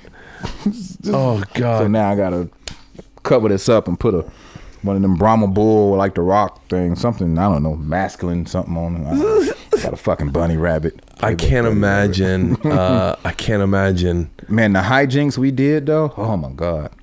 Really? Being, because we still in the fraternity. It's not like it goes away. Like we still go to meetings. It goes away for white guys. Yeah, that we know. We like, once they graduate, they done with it. Yeah. Man, we still paying money. We still going to meetings. We still doing God right. Community this, community that, throwing parties. I got to go host a Kappa event in Texas, January 6th. Really? Yeah, man. That shit is huge, bro. It's like a huge culture thing. It's like black bands, marching bands. You in the band till you die. You ain't going to practice every day, but you talk about that band like it was a fraternity. Really? Yeah, man. That's we don't remember how Nick Cannon did that movie Drumline? Yeah, I do. Of course, it made a gazillion dollars because it was a movie about the culture, and he knew that. Yeah. So he tapped into that. You know. Why isn't there a black fraternity movie? They've made a bunch of them, but it's a slippery slope because once you make the movie, you're also exposing how you doing what you're doing. And we don't want to do that. You know what I mean? Oh, see, man. Because now people are doing it, but they ain't supposed to be doing it. Yeah. So you don't want to like make it too real. And if it ain't real, people don't want to see it. It's so funny. The second you graduate, like I'm still close with, I'm in like a betting pool with my fraternity brothers. Mm-hmm. I see them when I go do shows. Mm-hmm. But like the brotherhood definitely dissipates once everyone leaves. It kind of, I think maybe a little less for guys who still live in Tampa, still live in Orlando, still live in Atlanta, but it's definitely dissipated for me where you just are like, you keep in touch, but I don't like, I can't imagine. I mean, if ATO wanted to do something like the chapter at Florida State, when my special came out, they're like, we want to have a midnight viewing party for your special. And I was like, great. Do it. I was like, what do you need from me? And they're like, nothing. We just wanted to let you know. I was like, oh, okay. Oh, cool. And then I sent like a box of books to them. Mm-hmm. But your book? Yeah, my book. Yeah, okay. Yeah, no, just books. Just random guys, ass you should books. fucking read. Read this shit. Yeah, but black fraternity. Do you have any white guys in your fraternity? Yeah. For real? Yeah. It's not a whole lot, but there's a Gary Owen every now and then on a campus. I got Gary Owen on the podcast next week. Dude, I'm so excited. I ran into him at the Cincinnati airport, and he just came up and he was like, because, you know, we all see each other's faces on the posters. And so we all know each other. Mm-hmm. And you always, if you're an interested person, you're always like, hey, how was Gary Owen last week? And they're like, dude, it was great. Yeah. He fucking gets this guy in the audience. And so you hear stories. He kills it, bro. Yeah. Yeah. And so he's coming on the podcast next week. His Cincinnati Bengals loving ass. How did you decide Kappa? It was just something that I knew I wanted to do. Like, my brother is a Q dog. He's in the other fraternity. He's really older. And how old's your brother? He's like 48 or 49. Okay. And I knew I didn't want to do that. We usually did the opposite stuff anyway. Yeah. So I was like, you know, I don't want to be no Q dog. He a Q dog. He did Q dog for everyone knows the one Shaquille O'Neal, who by the way was not a Q dog. Yeah, Shaquille was not a Q dog, but he would do when he scored a basketball, he'd do the Q dog thing that you always saw the football players do, where they put their hands up by their head. Right. But Shaquille would do that, and I never understood that. I was like, because ain't nobody telling him he can't do it. Yeah, exactly. And then he went and he pledged alumni or something, so he is officially one. Yeah, he's really? A Q dog. Yeah. Who are the famous Kappa Alpha Psi's? Okay, John Singleton. Why shouldn't I know this? He's the director. He does Snowfall on FX. You ever seen that show Snowfall on FX? No. Well, he did Baby Boy, the black movie. Baby I know. Tyrese, yeah, I know. Oh, no, I know. Okay. I know John Singleton. Yeah. Okay. Yeah. Oh, yeah. Dude, Baby Boy, are you shitting me? That's one of the best movies ever. Yeah. That's one of the best movies ever. When Ving Rhames puts him in a headlock and starts licking his head. When Snoop Dogg took off his shirt. Dude. And showed that bird chest. Oh my God. Finesse Mitchell, Cedric the Entertainer, Red Grant. I don't know if you know Red Grant. Don't even start. Red Grant's a cat. Are you serious? Hell yeah. Red Grant's one of my favorite human beings in the world. Red Grant taught me more about black people than any one human being. He teaches black people more about black people than anybody. Me and Lunel got into a fight. And he knows Lunel very well. Mm-hmm. And he goes, and I was pissed. And he goes, don't get pissed. She's not mad at you. Mm-hmm. I go, what? And he goes, she's just talking to you. You don't know enough black people to understand that that's how we speak. Right. And I was like, well, she's yelling at me. He goes, no, she's talking to you. Right. She's just talking to you. So then, like a week later, he's like, let's go play golf. So we go to play golf. I'm really white. For as much hip hop as I like, I'm the fucking whitest guy in the world.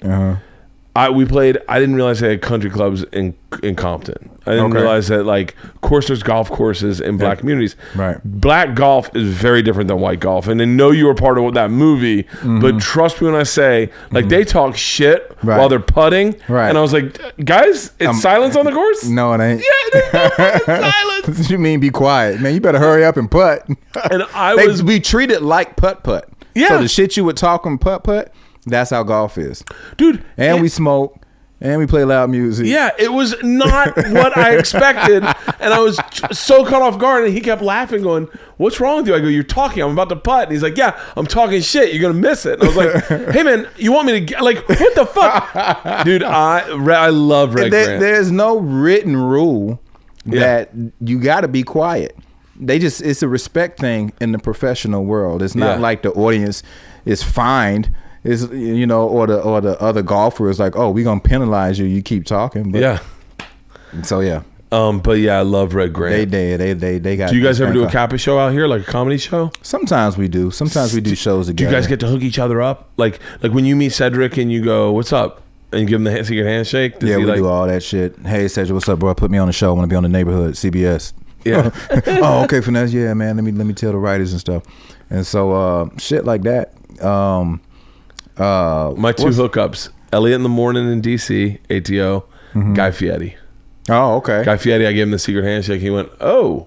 I said, it's been a while, huh? Yeah. And he was like, I kind of forgot it, but I think I know what you're doing. Yeah. I just met him. He hang out with DJ Irie in Miami. I don't know if you know that dude. But yeah, man, it's serious. It's till you die, bro. Did you ever step dance? Fuck yeah. I was a cane master. Oh, is it line dance? No, stepping, yeah.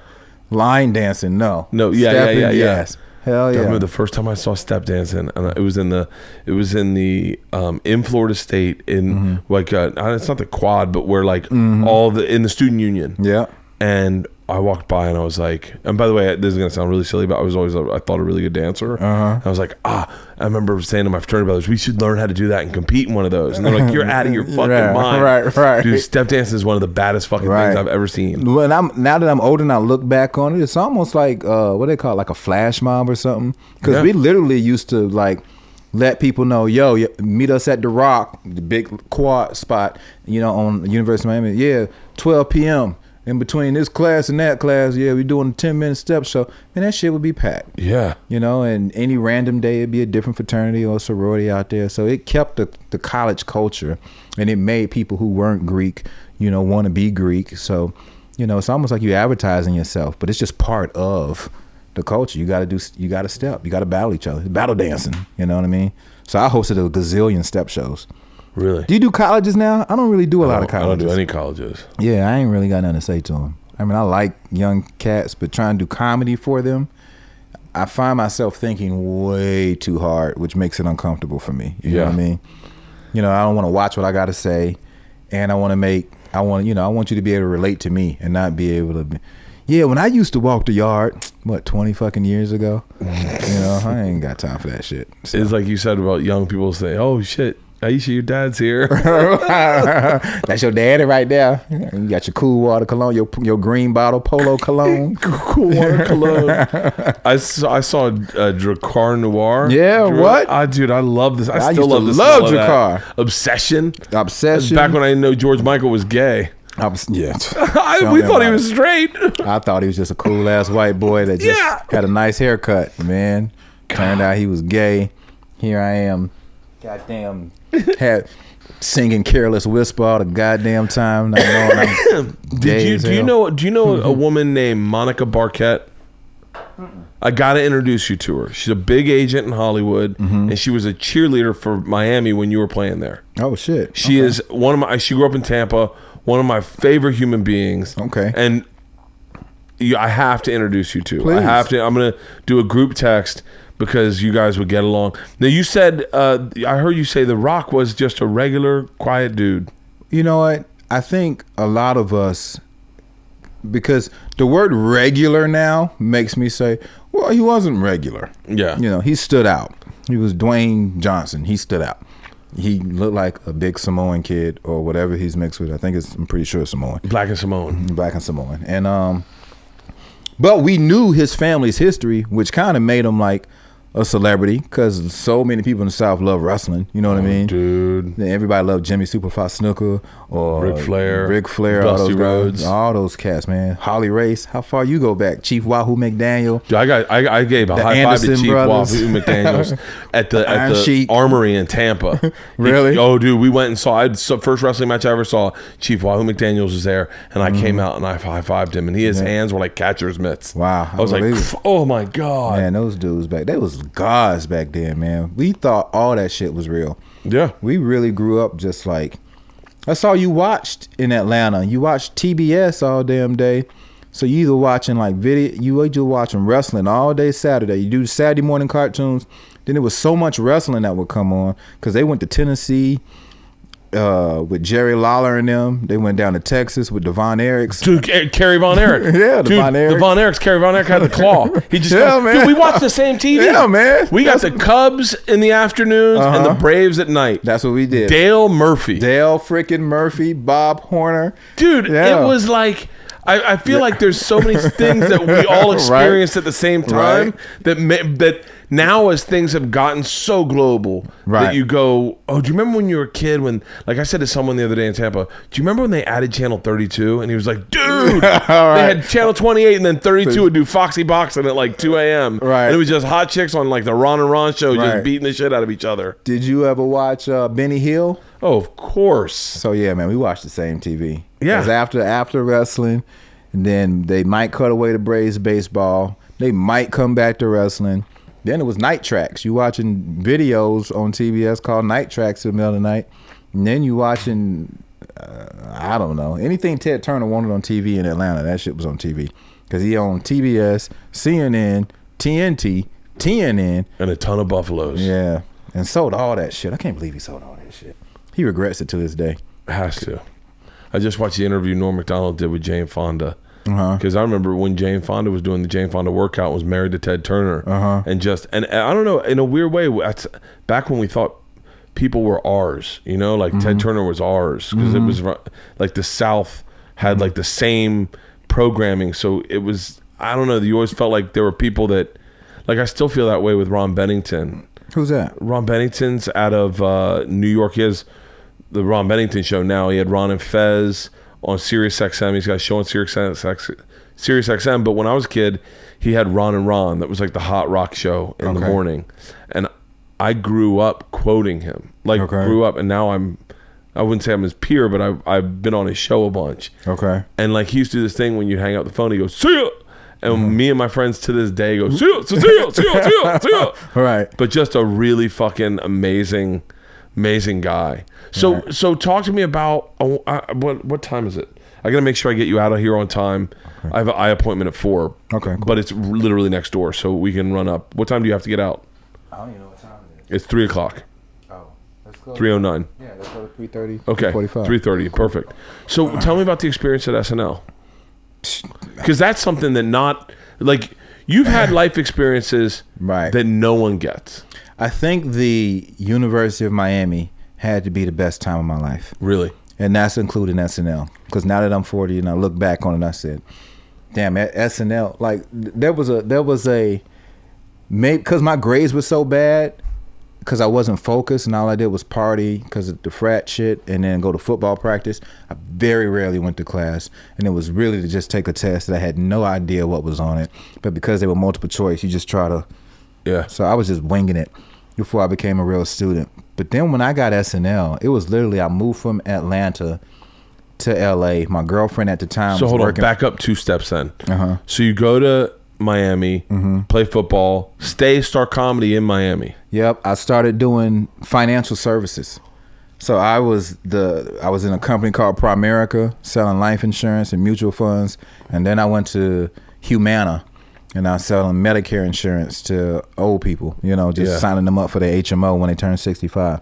Dope business, great pay. Flex, you drive all around to people's houses. Sometimes you're in a mansion, sometimes you're in a high rise, sometimes you are in the hood. Sometimes you go into a house And way back then, I would go into a house and it would just be newspapers stacked everywhere. Like you had to, and just junk and trash, and you had to find these people. And then you see these old Jewish white ladies in the kitchen offering you an old ass cookie from whenever. And the only thing you could think is, where are your kids? Like, dude, like, you know what I mean? But a lot of the kids in New York would take their parents to Florida, take their ass right back to New York and say you in a home. So I would make so many friends, and that shit helped my comedy, bro, because I would meet so many different people that their stories was like, oh, I gotta say that on stage one day. Yeah. So I started making that transition with other people's stories, but that was it. Then one day I just did an open mic night at the Miami Improv and got hooked, like damn near standing ovation. What's this year 90, 95? This was like 96, I want to say 95, 96. And the host was like, you pretty good, man. That was a nice joke. It was basically a joke contest. Yeah. But I told a little story. Damn, man, that was good. Come back next week. I'm like, for real? He was like, come back. So all that Def Jam I used to watch, I'm thinking, maybe this is it. This is that shot. Came back, invited friends. I didn't know you wasn't supposed to do the same act that you did. I just thought you'd get up there and magic happen. Yeah. What, I got 3 minutes? That's easy. And you just get up there and start talking. The worst sound in comedy doing a show is not getting booed. It is silence. Silence. That's when nobody care enough to even talk about you or boo you, dude, and they just leave your ass up there. And this is the second worst sound in comedy, usually made by a black woman. This is the second worst sound.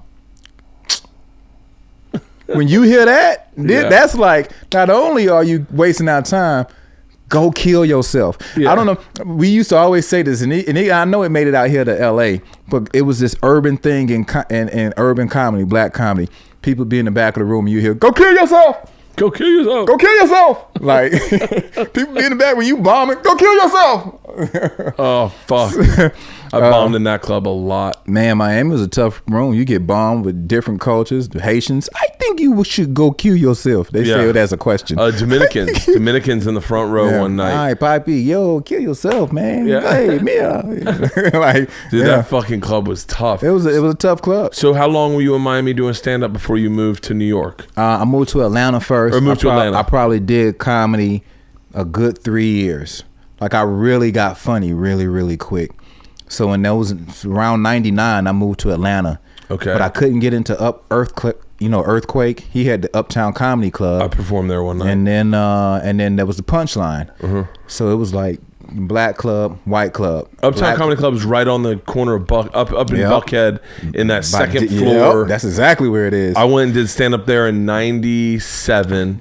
Yeah. Diddy opened up a restaurant, Justin's, right across the street. Yeah. That block was popping. I walked in with my girlfriend, and at the time I was an open mic night, I think, on Monday nights, and I signed up for the list, and I then sat, like a big mistake, I sat in the audience to watch the show, and everyone made fun of the white guy. Yep, they killed you. Oh, what's your name? And I said Bert, and as soon as I said that, the place went nuts. Yep. Oh, Bertie Bert. Oh, Bertie Bert. So we go through the whole fucking show, and I'm like, there's like 10 comics going on. I'm number 8, right. And the host goes up and he goes, all right, the next comic.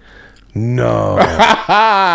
He goes, you're never going to believe this. Guess who the next comic is? And everyone's like, who? And he goes, Bertie Bert. And the place went fucking nuts. I believe it. That's a dope story. And the first joke I had was, my name is Bert. I know you're thinking hot, sexy name. I don't talk during sex. Bert's the last name you won't hear during sex. Bert. And the place went nuts. I think that's the only joke I said. And I was like, thank you. Good night. Oh, dope, man. That's a dope story. That's a killer. Because how great is that? That was pretty much like my first time up, but that's way better. And anyway, after that, man, Comic View, I don't know if you remember BET Comic View, that came through Atlanta. Ricky Smiley was the host, 1999, and I was an alternate. I wasn't even, because nobody knew me from Miami. They knew me, but they was kind of hating, so I wasn't like already cast. And I had to wait for somebody to fall out, and sure enough, somebody wasn't able to go on, and they said, Finesse, you going on tonight. And that changed my whole career. That was my first TV appearance. It's pretty much like my special. It's conversational. Yeah. And it flows right into the next. There's not a lot of breaks and all of a sudden, so let's talk about Donald Trump. No, everything is just a smooth type of conversation. And that's how I did my Comic View. That shit took off, man. Next thing I know, My girl out here was working for Jamie Masada at the Laugh Factory, and she was like, they getting deals out here, Finesse. And I was like, what do you mean? Like, these comedians are getting holding deals. I said, what's a holding deal? Like, these networks are giving like 60,000 or 80,000 not to like do nothing. They try to develop a show. It's like getting a record deal. I was like, word? She was like, I'm bringing you out here. She paid for my car to get shipped out there. I came out there. As soon as we got there, we was living in the hood, like jungle adjacent, down off of Crenshaw. And rent was $630 a month. The only difference is 8 homicides. Yeah, that's right. Yeah, and that was a true story, man. I'm sitting there. We broke up, but neither one of us could afford to move out, so we was roommates, which was horrible. And that was the whole, once she started dating and I knew she was dating, I gotta get out of here. Yeah. So I went and stayed on my buddy's couch, and I did that till I got SNL. And that was like 2.5 years later. And we all say that should have been a show, because I literally lived on a couch like this. As soon as you walk in, it's couch, and you see me with a blanket in the TV room. And that was like 2.5 years, man. And then I got SNL, and that was it. I remember when you got SNL, I was in New York. I was at, who was your manager at the time? Dave Raff. Did you ever work with Rick Dorfman? Yeah, that's my manager now. Okay, so I was in Rick Dorfman's office. Okay.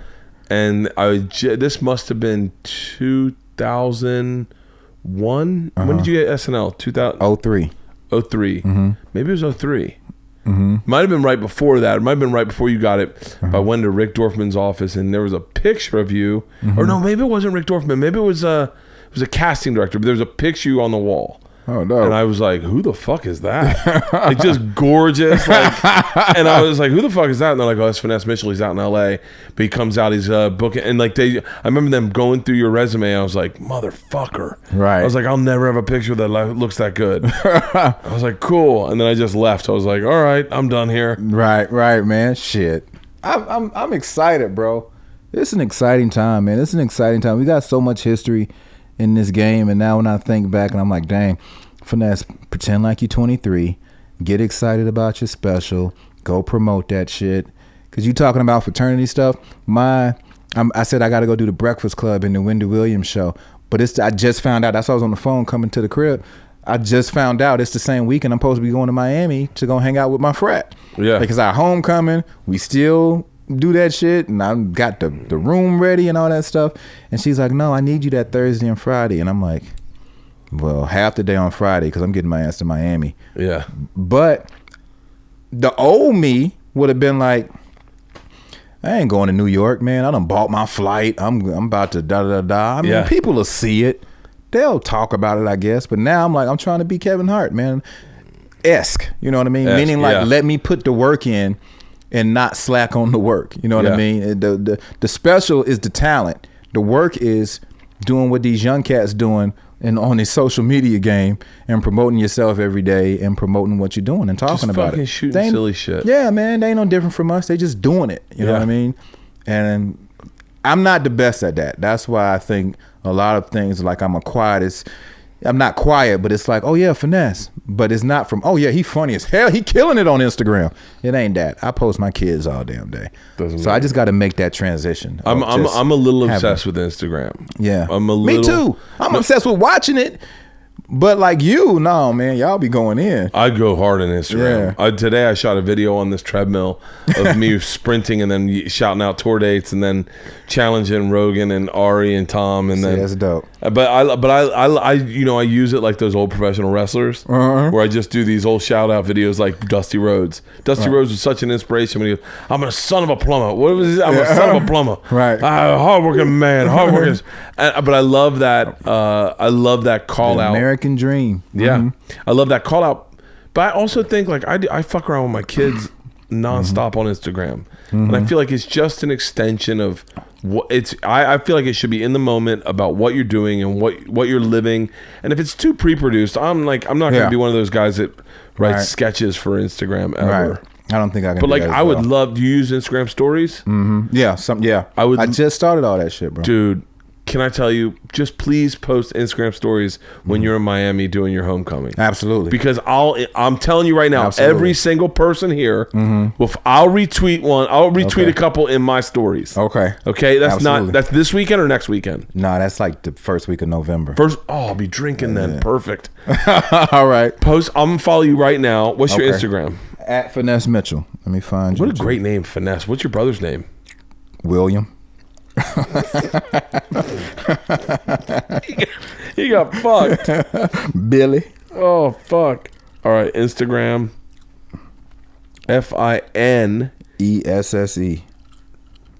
Just like the shampoo. ESSE. Is it just your name? Or is it the... Yeah. No, it's just Bert, BERTKREISCHER. I love the way they go suggestions for. Who do you think they suggest when I type in your name? Number 1. Finesse Mitchell. Not as pretty. Is it a comedian? Yep. My age? This is interesting. This is Bill Bellamy, D-Ray Davis. You'll never guess it. Okay, you're getting close. Jay Farrell. No. This is who you got. These are the names they've got. They've got Tony Rock. They got him. Jay Farrell. I know every single one of these. I'm starting to get into names I don't know. I know her. I know him. I know him. I don't know him. Who you naming? I'm looking at that. Name the people you know. You named a bunch of them. The number 1 suggestion is Lil Rel. Lil Rel. Okay. Michael K. Williams. Okay. Michael K. Williams, is it? He was in the not the Tower. What's the movie about Baltimore? The Wire. The Wire. He's in The Wire, I think. Michael K. Williams, Tony Rock, Joe Torre, Jamie Foxx. Joe Torre, by the way, ran into Joe Torre, one of the sweetest guys in the world. Absolutely. Joanne Guy, Torre. Yeah, Joanne. Where do the suggestions come? Oh, you don't get them. Are you following me? Yeah, I'm already following you. Oh yeah, they come when you follow someone. Serena Williams, Diddy, Cedric, Charlemagne, Jada Pinkett, Leon. I don't know Leon. MC Light, Eddie Griffin, Sinbad, Christian Keys, Common. I flew on a plane next to Common, and he fell asleep before we took off on the tarmac. That's what I do, bro. And slept the whole. I used to have a joke about. I go, you want to hear a brand new stereotype about black people? It's not even out yet. What's that? Black people can fall asleep anywhere. Any fucking dude, why is it that when I say it's racist, but it's fucking true? Black people have the ability to be so relaxed they can fall asleep fucking anywhere. Yeah. I cannot, dude, on a plane, black people are asleep like it's a Stephen King novel. Like they're all asleep. You're like, oh shit, do they know something we don't know? I was on that flight, the worst turbulence out of Chicago. I ate a Xanax and I drank 6 beers. We land, Common wakes up on the tarmac in LA and goes, have we taken off yet? I'm like, bitch, I've already written my fucking eulogy. Right. You know what they tell us? It's just an unwritten rule. Go to sleep. Because if you die, if that bitch come down, yeah, you know what I mean? You got some good sleep. And it's just like, yo, whatever your nerves or anxiety is, just go to sleep. What's the best thing about being black? I don't know. Like in childhood, what's one? Okay, so let's go through some ages, because I always think I think the best thing about being black is that on a self-pride thing, I don't think is nothing doper, bro. Yeah. Just on a cultural thing, when it comes to just who we are and what we've invented and what we've accomplished under just the most, I don't know, the most unthinkable goddamn torture and oppression that you can ever imagine. You know what I mean? And and it's not even a sports thing, because I think we were genetically bred where people are like, yo, these motherfuckers run a 4-3 for a reason. Let's go to ancestry.com and see who they fucking bred him with, because that shit was true. I remember when Jimmy the Greek got in trouble for saying that on sports. He was like, they used to take the big athletes, the big black slaves, and breed them with the athletic looking black women. He said that and they fired his ass. But black people was like, that's true. You know what I mean? That's a white guilt thing, I think. Yeah, it is. It is. And then man. that's it's the like, weird thing about being white is there's this white, automatic guilt that you feel. The white man has to watch what he says every damn day, and it's true. There's nothing wrong with that. You know what I mean? There's nothing wrong with being white and just being a little more attentive to what you say and how you're, because and I always say that about political correctness. I don't have a problem with political correctness, right? Because we both grew up in the South and we knew. I mean, I grew up in a time when the N word was associated with certain other words to say a verb, you know, and so to talk about of something like you did, like the joke I used to say was this black guy was in my elevator one time. He's like. Some kids in the neighborhood was getting a little ding dong and ditch. This was recent, and I was like, "What's that?" Ding dong like, and what? Ding dong and ditch. I said, "What's that?" And he's like, "Oh, when you go up, knock on motherfucker's door and bail out, motherfucker, you all laugh." I was like, "Oh, we did that." And he's like, "What did you call it?" And I was like, "Nothing." And so so white guilt is. There's a place for it, and it's not bad to be a little attentive to what you're saying and how you're being received, and simply how you're interacting. I think you should treat everyone as equals, but pay attention to what the fuck you're doing. Right. But there is something very cool, especially right now. What's going on in our country is like when Black Panther came out, that ownership that black people got to have. I remember getting in the car. You want to hear the dumbest thing I've said in 10 years? Okay. I got in the car and I said to my wife and daughters, I said, that was fucking awesome. We watched Black Panther. I go, that was fucking awesome. I wish they did one of those for like white people. And my wife's like, you mean Superman? You mean all of them? Yeah, she goes, every single one. And I went, yeah, I know, but we didn't get to own it. The way that, like, I got excited for black people in the movie. For young black kids, I'd see them and go, you got to own something. You got to be a part of something big. I go, I never get to be a part of anything. She goes, the world was created for you. You're a part of everything. You get everything. And I was like, oh yeah, I never even thought about that. That is the thing that I guess people who are what we call woke just try to remind people of every day. It's not that we bitching and we complaining or that we just think life is unfair.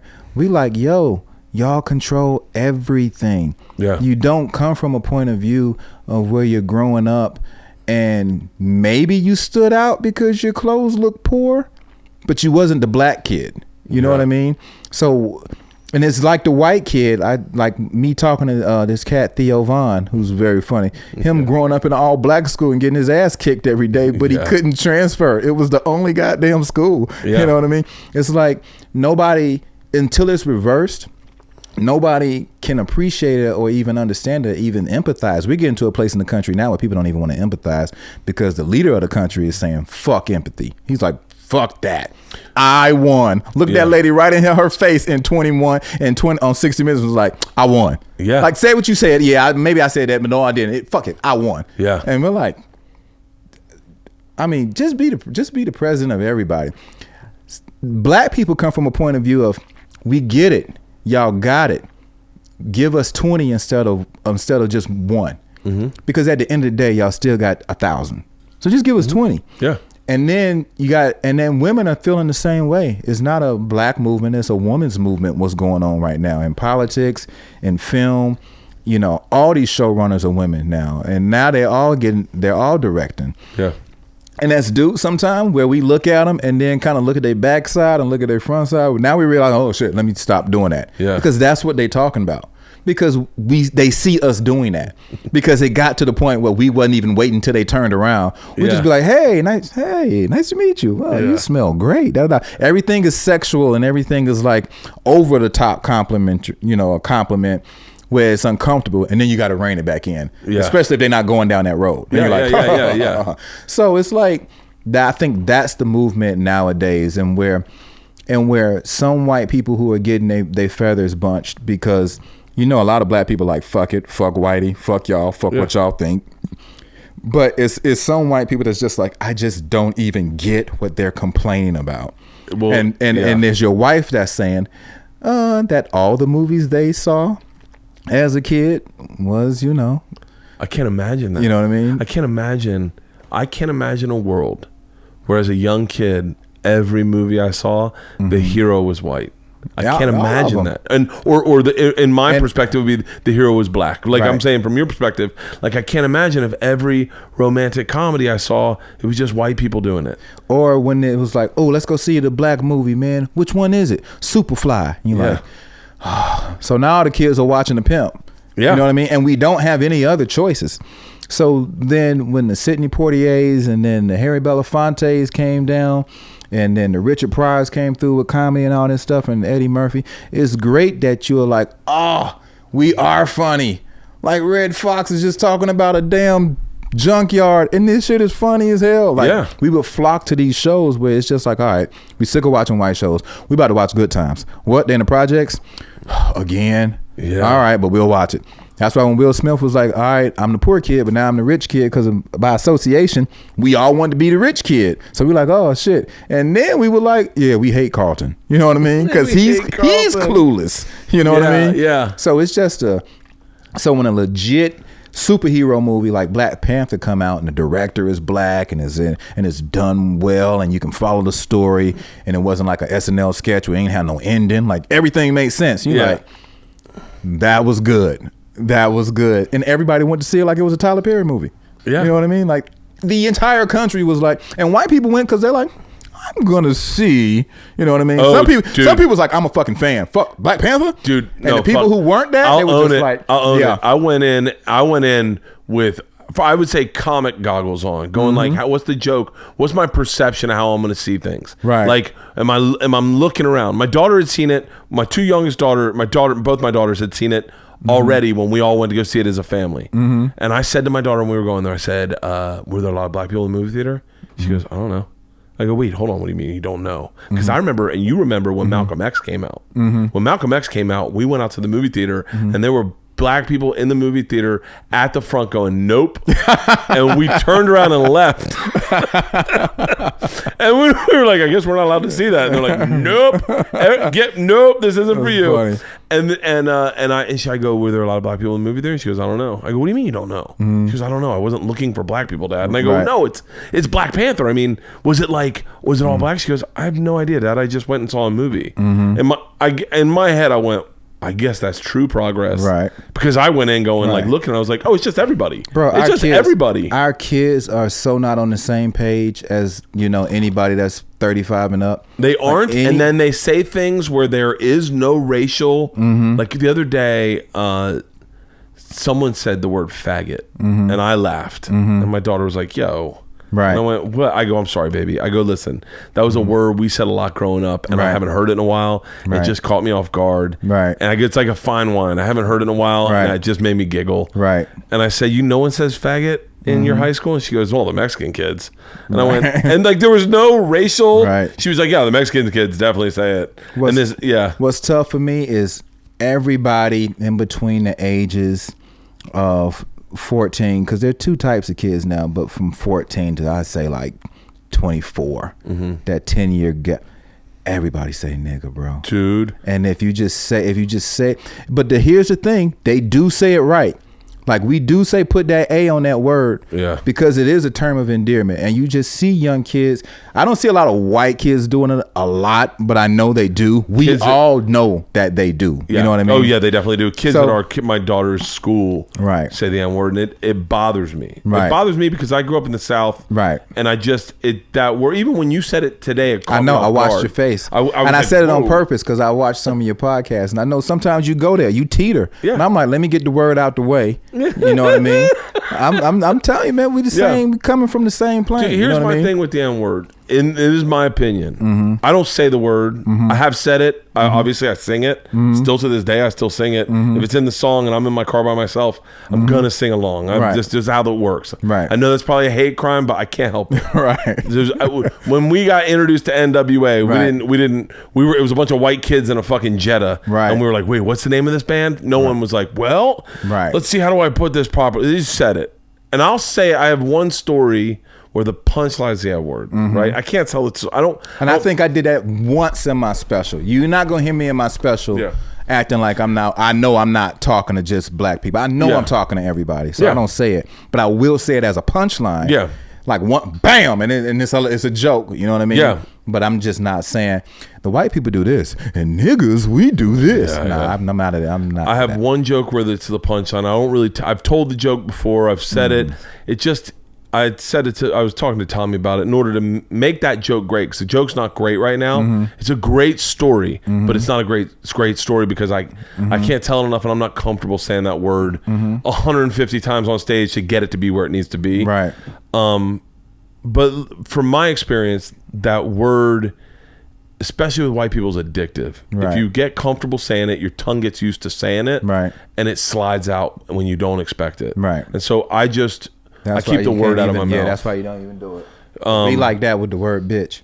Like you will always say, "Oh man, it was a bunch of dudes and a bunch of bitches." Like you and women who are like, "What?" I don't say that. You know. So, but it's like, man, trust me. That's why every record, it's like black in the culture. People say it. And so now it's like I'm very conscious of it. And the kids who say it, I hear them say it and look and be like, oh, no matter what the race is or whatever. And it just is what it is. But as a race, we thought we were getting rid of it. And it got overturned. It got outvoted because it was like too many people. Was like, there's no way. Well, it is in our DNA. There is no way we're going to stop saying that word the way we say it. Yeah. You know what I mean? So yeah, I would think that would be an interesting bylaw. If they're like, you can say it the way we say it. Got to get rid of the ER. But I think, look, I just, ain't nobody going to feel comfortable. Somebody just casually being like, I'll never be comfortable in a mall dropping an N-bomb. Right. Nobody. That will never happen in my lifetime. Right. Will I ever allow my children in a mall? Right. Oh my God, like that that just fucking makes me. But the same with the word, like I said, the word faggot, and I don't say that word anymore. But I'm not gonna go the F word and then have you be confused, right, what I'm talking about, right. But in a conversation like this, right, I would never call someone that. I don't say that in my vernacular. Same with the R word, but retard. like Jamie Masada, who owned a Laugh Factory, he old school. Like when he see you and he get mad, he go, "Oh, this guy's a faggot. This guy, da da da." He say it so quick, and you can see his waitresses and some Jamie, and he's like, "What? He knows I know. He knows I love him. He knows I love him." Yeah. But that's just him. Why would I tell somebody, 60 and up? Yeah, you really gotta. You can keep reminding them, but it's just like saying their own name, man. They're not gonna change, I think that's what I love about your special. I can't wait. I started watching the beginning of it, and then I thought, my wife, I think because my wife grew up in Atlanta, when I first met her, she goes, there's two things you need to like. One is the Kings of Comedy. And I was like, wait, hold on. In my head, I was like, I didn't even know she was a comedy fan. Right. She was like, you gotta like the Kings of Comedy. Bernie Mac's my favorite.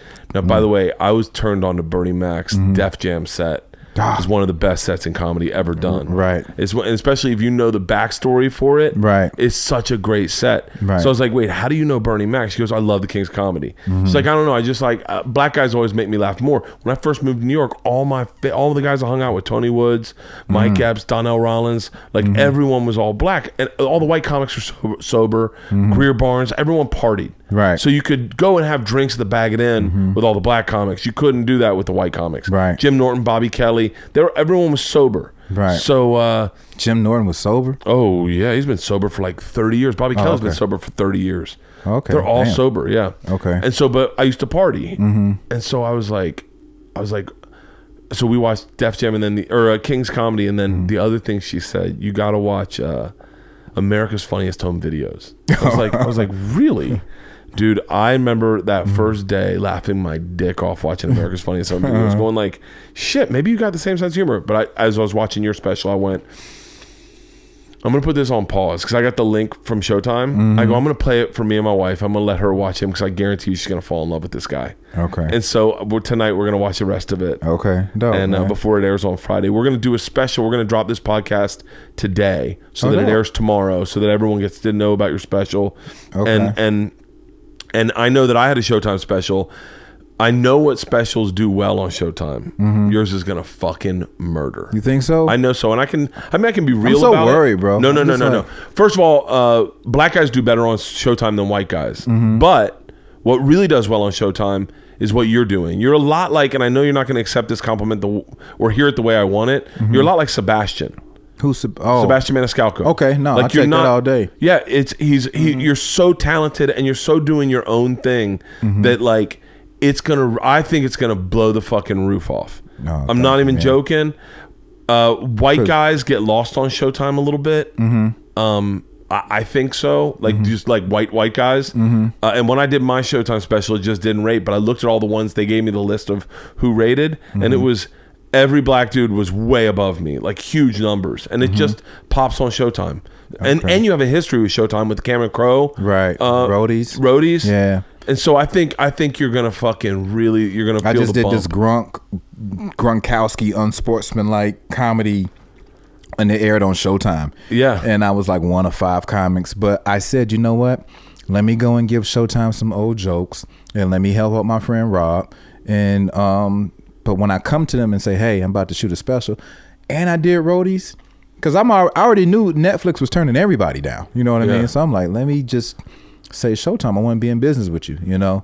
And just rebrand and rethink, get out of my head, and just go out there and be funny and get ready for the next one. And so just the fact that you're saying that, because I'm like, dang, man, should I go to Miami and not go to New York to promote? But I'm going to still put the work in to promote. Yeah. Because I want everybody to know about it. You doing a Sirius XM tour? Yeah, I'm going over there. Yeah, Sirius XM tour. Yeah, but you get to do Sway's Sway's the best one on Sirius XM. He got me on there no freestyling. Offense to all my friends. Yeah. No offense to all my friends. Jim, Sam, Jay, Nikki, Ron, everyone. I love all you guys. But man, Sway's show is a monster. Sway was such a dick to me for so long. And by the way, I love Sway's interviews. I love Sway. I've known Sway. I've known of Sway since MTV. And then when he went over there, and every time I'd see him in the hallway, I'd be like, "What's up, Sway?"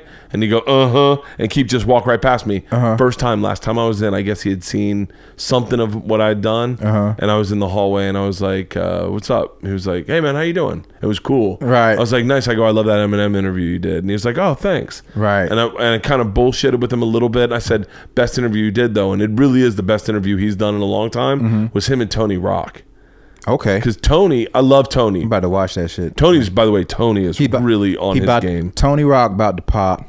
Donnell Rollins about to pop. Dude, right? He's a monster right now, bro. When he put out whatever he about to put out, and who's on the cuffs? But I know Tony and Donnell is right there. I had to follow Tony the other night at the store. I don't know what joke he was saying. All I know was it sounded like this from the green room. And it was in pacing. It was in threes. Right. And I said, I don't know what the fuck you were talking about. Right. But that was fucking murderous. Right. He was like, it's just some shit I'm working on. Right. Him and Donnell are going to blow the fuck up. I'm super excited. That's why I'm so excited that my special is like right now. Dude, you're right in the pocket. Now, because I feel like, you know how comedy come in waves. There's going to be a couple of new waves where people will be like, yo, I want to see these new black faces, even though they're old black faces. You know what I mean? No, everything's new, man. The way this business is changing, it's really. I believe this business was set up when I came up to help young white guys. I really do believe that. It was the way the market was structured. Right. These clubs were in malls. The malls were populated by white people. They were in nice neighborhoods, and if they put a black face on there, then white people immediately thought, oh, that's their night. Right. And now I think things are changing and comedy's blowing up in a way where everyone's like, where my mom's like, oh, I love Cat Williams. We watched your dad. He talked a lot about Jacksonville in the beginning of the thing, but we've been to Jacksonville, so we actually liked it. And I'm like, wait, you watched the Cat Williams special? So true. He talked about Jacksonville for like 10 minutes, bro. I thought he was. This is what I loved about your special is you got right into jokes. Right. And by the way, and I did the same thing because I watched Cats. By the way, I'm not shitting on Cat. Right. I know that he can knock dudes out. He's in these streets. I get it. Right. But he trains with Floyd Mayweather. but he did. It was a lot of Jacksonville material. It was a lot of Jacksonville material. I was like, okay. Yeah. And everybody can't be a Pimp Chronicles 1, 2, 3, and just he's up there. He's great. He's great. He's great. I just saw him at the Microsoft Theater here in LA. Murdered it. Can I tell you who I wish I'd seen perform? I've never seen perform. Eddie Griffin. Oh, he's something different. I've heard he's something different. So amazing stories about him. But you about to get a history lesson, and he comes across like he hates white people now. Yeah. So it's almost Paul Mooney-ish. I don't mind that, but it's funny. I don't mind. I never mind. I loved Paul Mooney. I saw Patrice O'Neal one time. Stop it! I'm about to say it for you said, and you said it. But I was about to say Patrice O'Neal is in my top 5. Oh, in my top 5. Yeah. People talk about these names and I always want to go all the way back to Eddie and this. And I'm like, yo, you ever seen Patrice O'Neal purposefully walk a room and then or get a standing ovation just because he said, I'm about to get a standing ovation from some of you bitches out here moaning, and just turn the crowd around. He could take them anywhere he wanted to go, and it was the best offensive material, so cleverly done, that you ever did want to see. And anybody who offends people and make you laugh after a while, after you kind of like get your panties out your ass and your drawers out your butt, yeah, and just want to laugh, he was the best, man. He made me stay. We were at Caroline's one night. We were doing a thing that we had to tape to send to Scotland. Mm-hmm. And we get done, and he's like, don't go anywhere. Mm-hmm. We're going to stay and watch Paul Mooney. Mm-hmm. I was like, who the fuck's Paul Mooney? Mm-hmm. And he goes, I'll tell you who Paul Mooney is. You see 2 tables over? I go, yeah. And he goes, who's that? And it was Eddie Murphy. Mm-hmm. I go, what the fuck's Eddie Murphy doing here? And he goes, he's here to see Paul Mooney. Right. And so I was like, I'm not going anywhere if Eddie Murphy's here. Right. We watched Paul Mooney, and Patrice kept looking at me to see when I got offended. He goes, you're not getting offended. I go, I don't feel like he's talking about me. Right. Like I'm enjoying it. And he was like, yeah, dude, we watched all of Paul. He drank a bottle of champagne on stage. Let me tell you something about the white people. Yeah. They're the devil. They know they're the devil. Mariah Carey's the devil. Everybody's the devil. Dude, I fucking loved. Patrice was a great. Yeah, he was a great comic, man. But I strongly feel really good about, where Tony Rock is right now, where Donnell Rollins is right now, and where Theo Von is right now, and where Finesse Mitchell is right now, and where Bert is right now. I'm super pumped for what's I'm taking that Sebastian compliment all the way.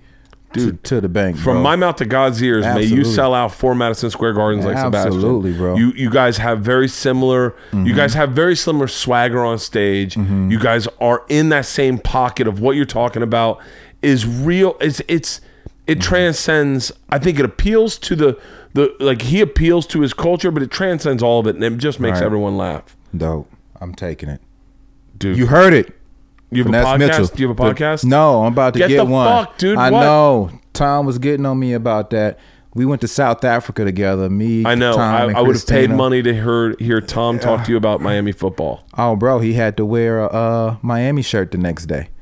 I called it. I said, not only are we gonna win, but if we win, you got to wear a Miami shirt. He was like, I don't have any Miami gear. I took off my Miami shirt and had another Miami shirt on under. He was like, you motherfucker. But yeah, man. But yeah, like I said, from your mouth to God's ears, man, I just feel like everybody's in a good spot right now.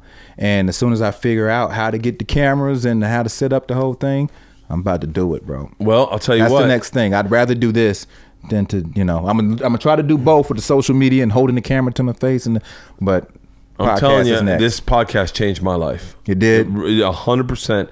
It changed Tom's life. It changed my life. And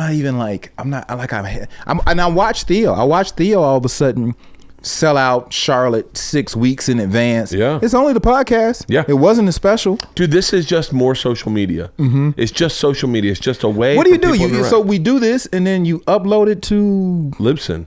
You don't need to worry about any of that. You get a guy like Halston, and who knows how to do all of that and can set it all up. It's of minimal investment, meaning the equipment. I mean, I bought all new equipment, but you really don't even need this. All you need is legit. I did one today that's a very big podcast, and it was just 2 handheld microphones into an H6, and then you just record it onto a card, put it in a computer, upload it to Libsyn, and you have a podcast. And I'm telling you, man. And people just find it? Yeah. It's the reason Joe Budden's so big is because of his podcast. Right. It's the reason. Can I tell you, please, do you know Noriega? No, but I know of the podcast. Dude, Drink Champs? Drink Champs, yeah. Oh, that's my dream podcast. Right.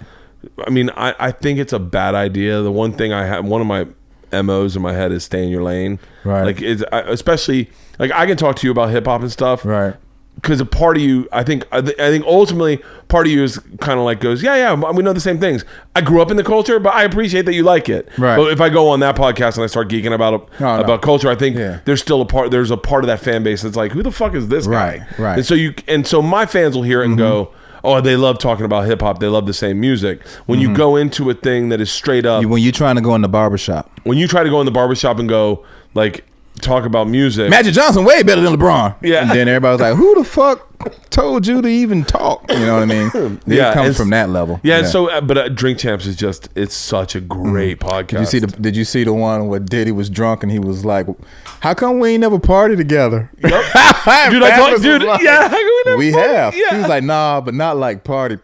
Yeah. And everybody was like, what's his name? Did an awkward sip take. We talked about it on my solo podcast, didn't we? Dude, I saw that and I was just like, and then of course 50 Cent does that. Get the strap. You know what I mean? I was just like, holy crap. Dude, DMX on that one told some great stories. Yeah. Dude, that podcast, I love that podcast. I would love to have them on my podcast and drink. I think that would be more of a, because I don't know enough about hip hop. I know enough about as a regular consumer, but I didn't live in it, you know? When I figure out my vibe, and I'm gonna let this special drop, and I'm gonna just keep riding this wave. But yes, that is next. I'm gonna figure out my vibe and just what I want to talk about. Dude, and all it has to be is like I'm passionate about comedy. I think this podcast here is mostly it's comics talking shop. It's getting to know each other. It's getting to hang out. Sometimes I'll have people that aren't comics on and we'll talk about like whatever project they have going on. But usually it's at its best when it's just two comics, because we have such shared life experiences. Right. In that we've all been poor at one point in our life. We all have had money. We've all lost money. We've all made money again. Like it's my solo podcast is just the shit I find interesting online, and that's, you know, I'd always say start a solo podcast. Okay. Start it now before anyone knows about it. Start it next fucking week. Okay. And just, even if you record it on your phone and talk for 30 minutes, that's what Bill Burr did. Right. And that's where Bill is now. Bill's got the biggest solo podcast in the world, and it's just him working out material, just coming up with things that happen in his life. You ever listen to Bill's solo one? No. It's a Monday morning podcast. You got to check it out. Okay. It's so good, and it's just him talking about the football games. Libsyn.com? What do you do? No. You go to iTunes. iTunes and just dude, just click on the podcast thing. I'm gonna call Tom right now, and Tom's the one to talk to. He's the podcast guy. Yeah, he was the first one to show me on my laptop. You don't know what iMovie is, Finesse? I was like, I mean, I see the icon, but you know. So we in South Africa, he showed me how to do video. He is well, first of all, he's younger than both of us. How old is Tom? He's, I don't know, he looks older than us. I know that. All right. See, we're in this workout challenge. He's probably at the gym right now. That's good that y'all got that like group like that though. Yeah. You know. Well, it started because Tom's a dick. All right. I'm going to tell you, I can get you. To an automatic voice message system. 81860. You gonna just play his number? You just gonna play his number? I was like, oh, you gonna play the whole number? You would have been like, holy shit. Oh. Cause this ain't live though. You would have edited it out. Yeah, we would have edited it out. I was like, but you got to start your own podcast, and and I would say that it's something that white guys are doing a ton of, and not enough black guys are doing. Okay. The Bodega Boys are great. That's Deezus and Miro. Okay. They're fucking dude, you got to get on Deezus and Miro. They're now on Showtime. Yeah, I heard that. Dude, you got to get on Deezus and Miro. Yeah, you got to get on Deezus and Miro. Is the show out already? No, they haven't started filming yet. But Deezus and Miro's on Showtime. Talk to who is it? Helen over at Showtime. Okay. Talk to Helen at Showtime. We got the same agent too. Tell her you need to be on Deezus and Miro. That show, they are fantastic. They're so talented and they're really great. But there's not enough black podcasts. And I do think that part of the problem is it just hasn't tapped through the way it did with white people, right? Because it started with white nerds, you know, and then it got into MMA and like stoners and conspiracy theorists and. But I think once it does hit, when you're at the front of that wave, it's gonna be fucking huge, right? Because it's all ad sales, it's all ad sponsors, right? And you know how they have different ad sponsors of the Breakfast Club than they do on fucking 98 Rock, right? It's those ad sponsors are looking to put money into the hands and pockets of spokespeople. Black spokespeople, right? And you will get different ad sponsors than I get, and that money is waiting to be given to you. Right now, it's waiting to be given to you. Start a solo podcast, or do it. Bring on comics, bring on friends, bring on just Kappas, but do it because I'm telling you right now, it'll change your life. I'm telling you, done deal. Yeah, it's done. All right, I'm gonna go get another exam. I'm so old I can't fucking see anything. All right, brother. Thank you. Dude, this has been a blast. Hang on one second. My wife's I gotta get my wife in here. Leanne! Tell me if you recognize this accent. Holy shit. Okay. How long have you been living here? I would love this in the back. Oh, this is great. This man cave. What? We've been here, I don't know, like maybe 6 years. Okay. Like no, maybe longer. I had my 40th birthday party here. Maybe 7 years. If y'all got some fun shit popping off, please text me, include me. Me and my wife don't do shit. Like done.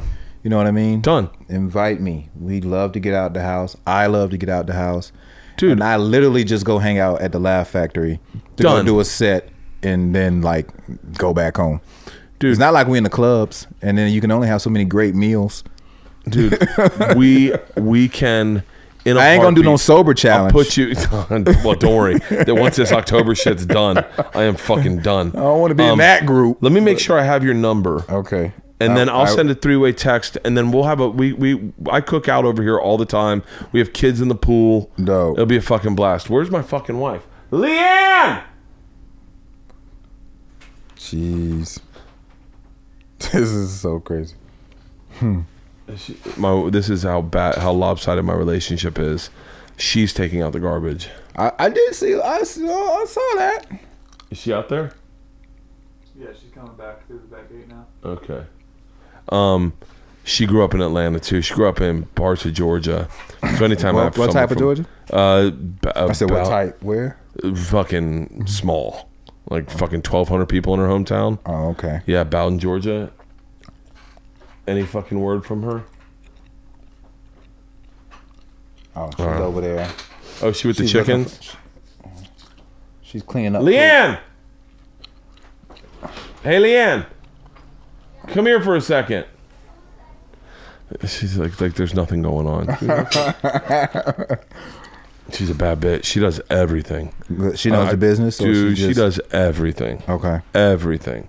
Right now she's picking up dog shit. She's got 3 chickens out there. She just took the garbage out. She just picked her kids up from school. She did a podcast before you came here. She just is a fucking murderer. I hear it, man. And so we'll get you we do everything. Like I'll invite you to everything because Joey Diaz, you know Joey Diaz? Joey Diaz is one of my good friends. Okay. And he's got a kid probably your daughter's age, maybe a little older. Okay. So Finesse grew up in Atlanta. Oh yeah. Yeah. Yeah. And we were talking about Willie B. The gorilla. Yeah, I know the gorilla. Yeah, I know who you're talking about. Well, he was more popular than the mayor. All the kids knew about Willie B. Everybody. Yeah. Love. The main attraction. Yep. You flew in to see Willie B. Yeah, he was a big deal. She was saying, do you remember Chief Nakahoma? Yeah, from the Braves. Couldn't have that anymore. Yeah. No more Chief. They're talking about getting rid of the tomahawk chop. They've been talking about that for years. They've been talking about but that it's not going to happen. They've been, I mean, they're still called the They're Washington. not going to change the Redskins name. They're not going to change the logo. They're not going to change the tomahawk chop. It's too many. They're going to be really real. It's too many white people that love that shit. They're not changing it. Yeah. You're right. You know, I wish I could be like, oh yeah, you're right. That is offensive to some, but you know. But that's that's a big part of who buys tickets. Jesus. Yeah. We got a big dog. That is. I know that people call him Cujo. That's Cujo without the rabies. Oh yeah. Well, Cujo technically was Dude, a Saint I tried Bernard. when I hung out with Big Boy. I tried to get one of his pit bulls. No, that's a bull mastiff. It's a bull mastiff. Oh.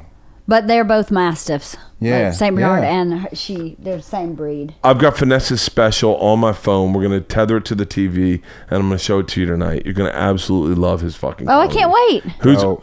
When we first started dating, who was the one stand-up I had to watch that you were like, that's my favorite right there? Bernie Mac. Yeah. Bernie Mac. I ain't scared of you. I ain't scared of you, motherfucker. I ain't scared of you, I got a big black dick. I whip it out the whole room. You dog. Kick it. I love Dude, him. thank you for doing this. I appreciate it. I'm going to go get an eye exam. All right, brother. Thank you for having me. Thank you, man. I'm still recording? Yeah. October 19th, this Friday, Showtime. The special is called The Spirit Told Me to Tell You. You'll be glad that the word came into your life because Finesse Mitchell is spreading the good gospel in a very blue way. I love it. I love Blue Gospel. I can't wait. That's awesome. All right. Fuck yeah. Absolutely, bro. So cool.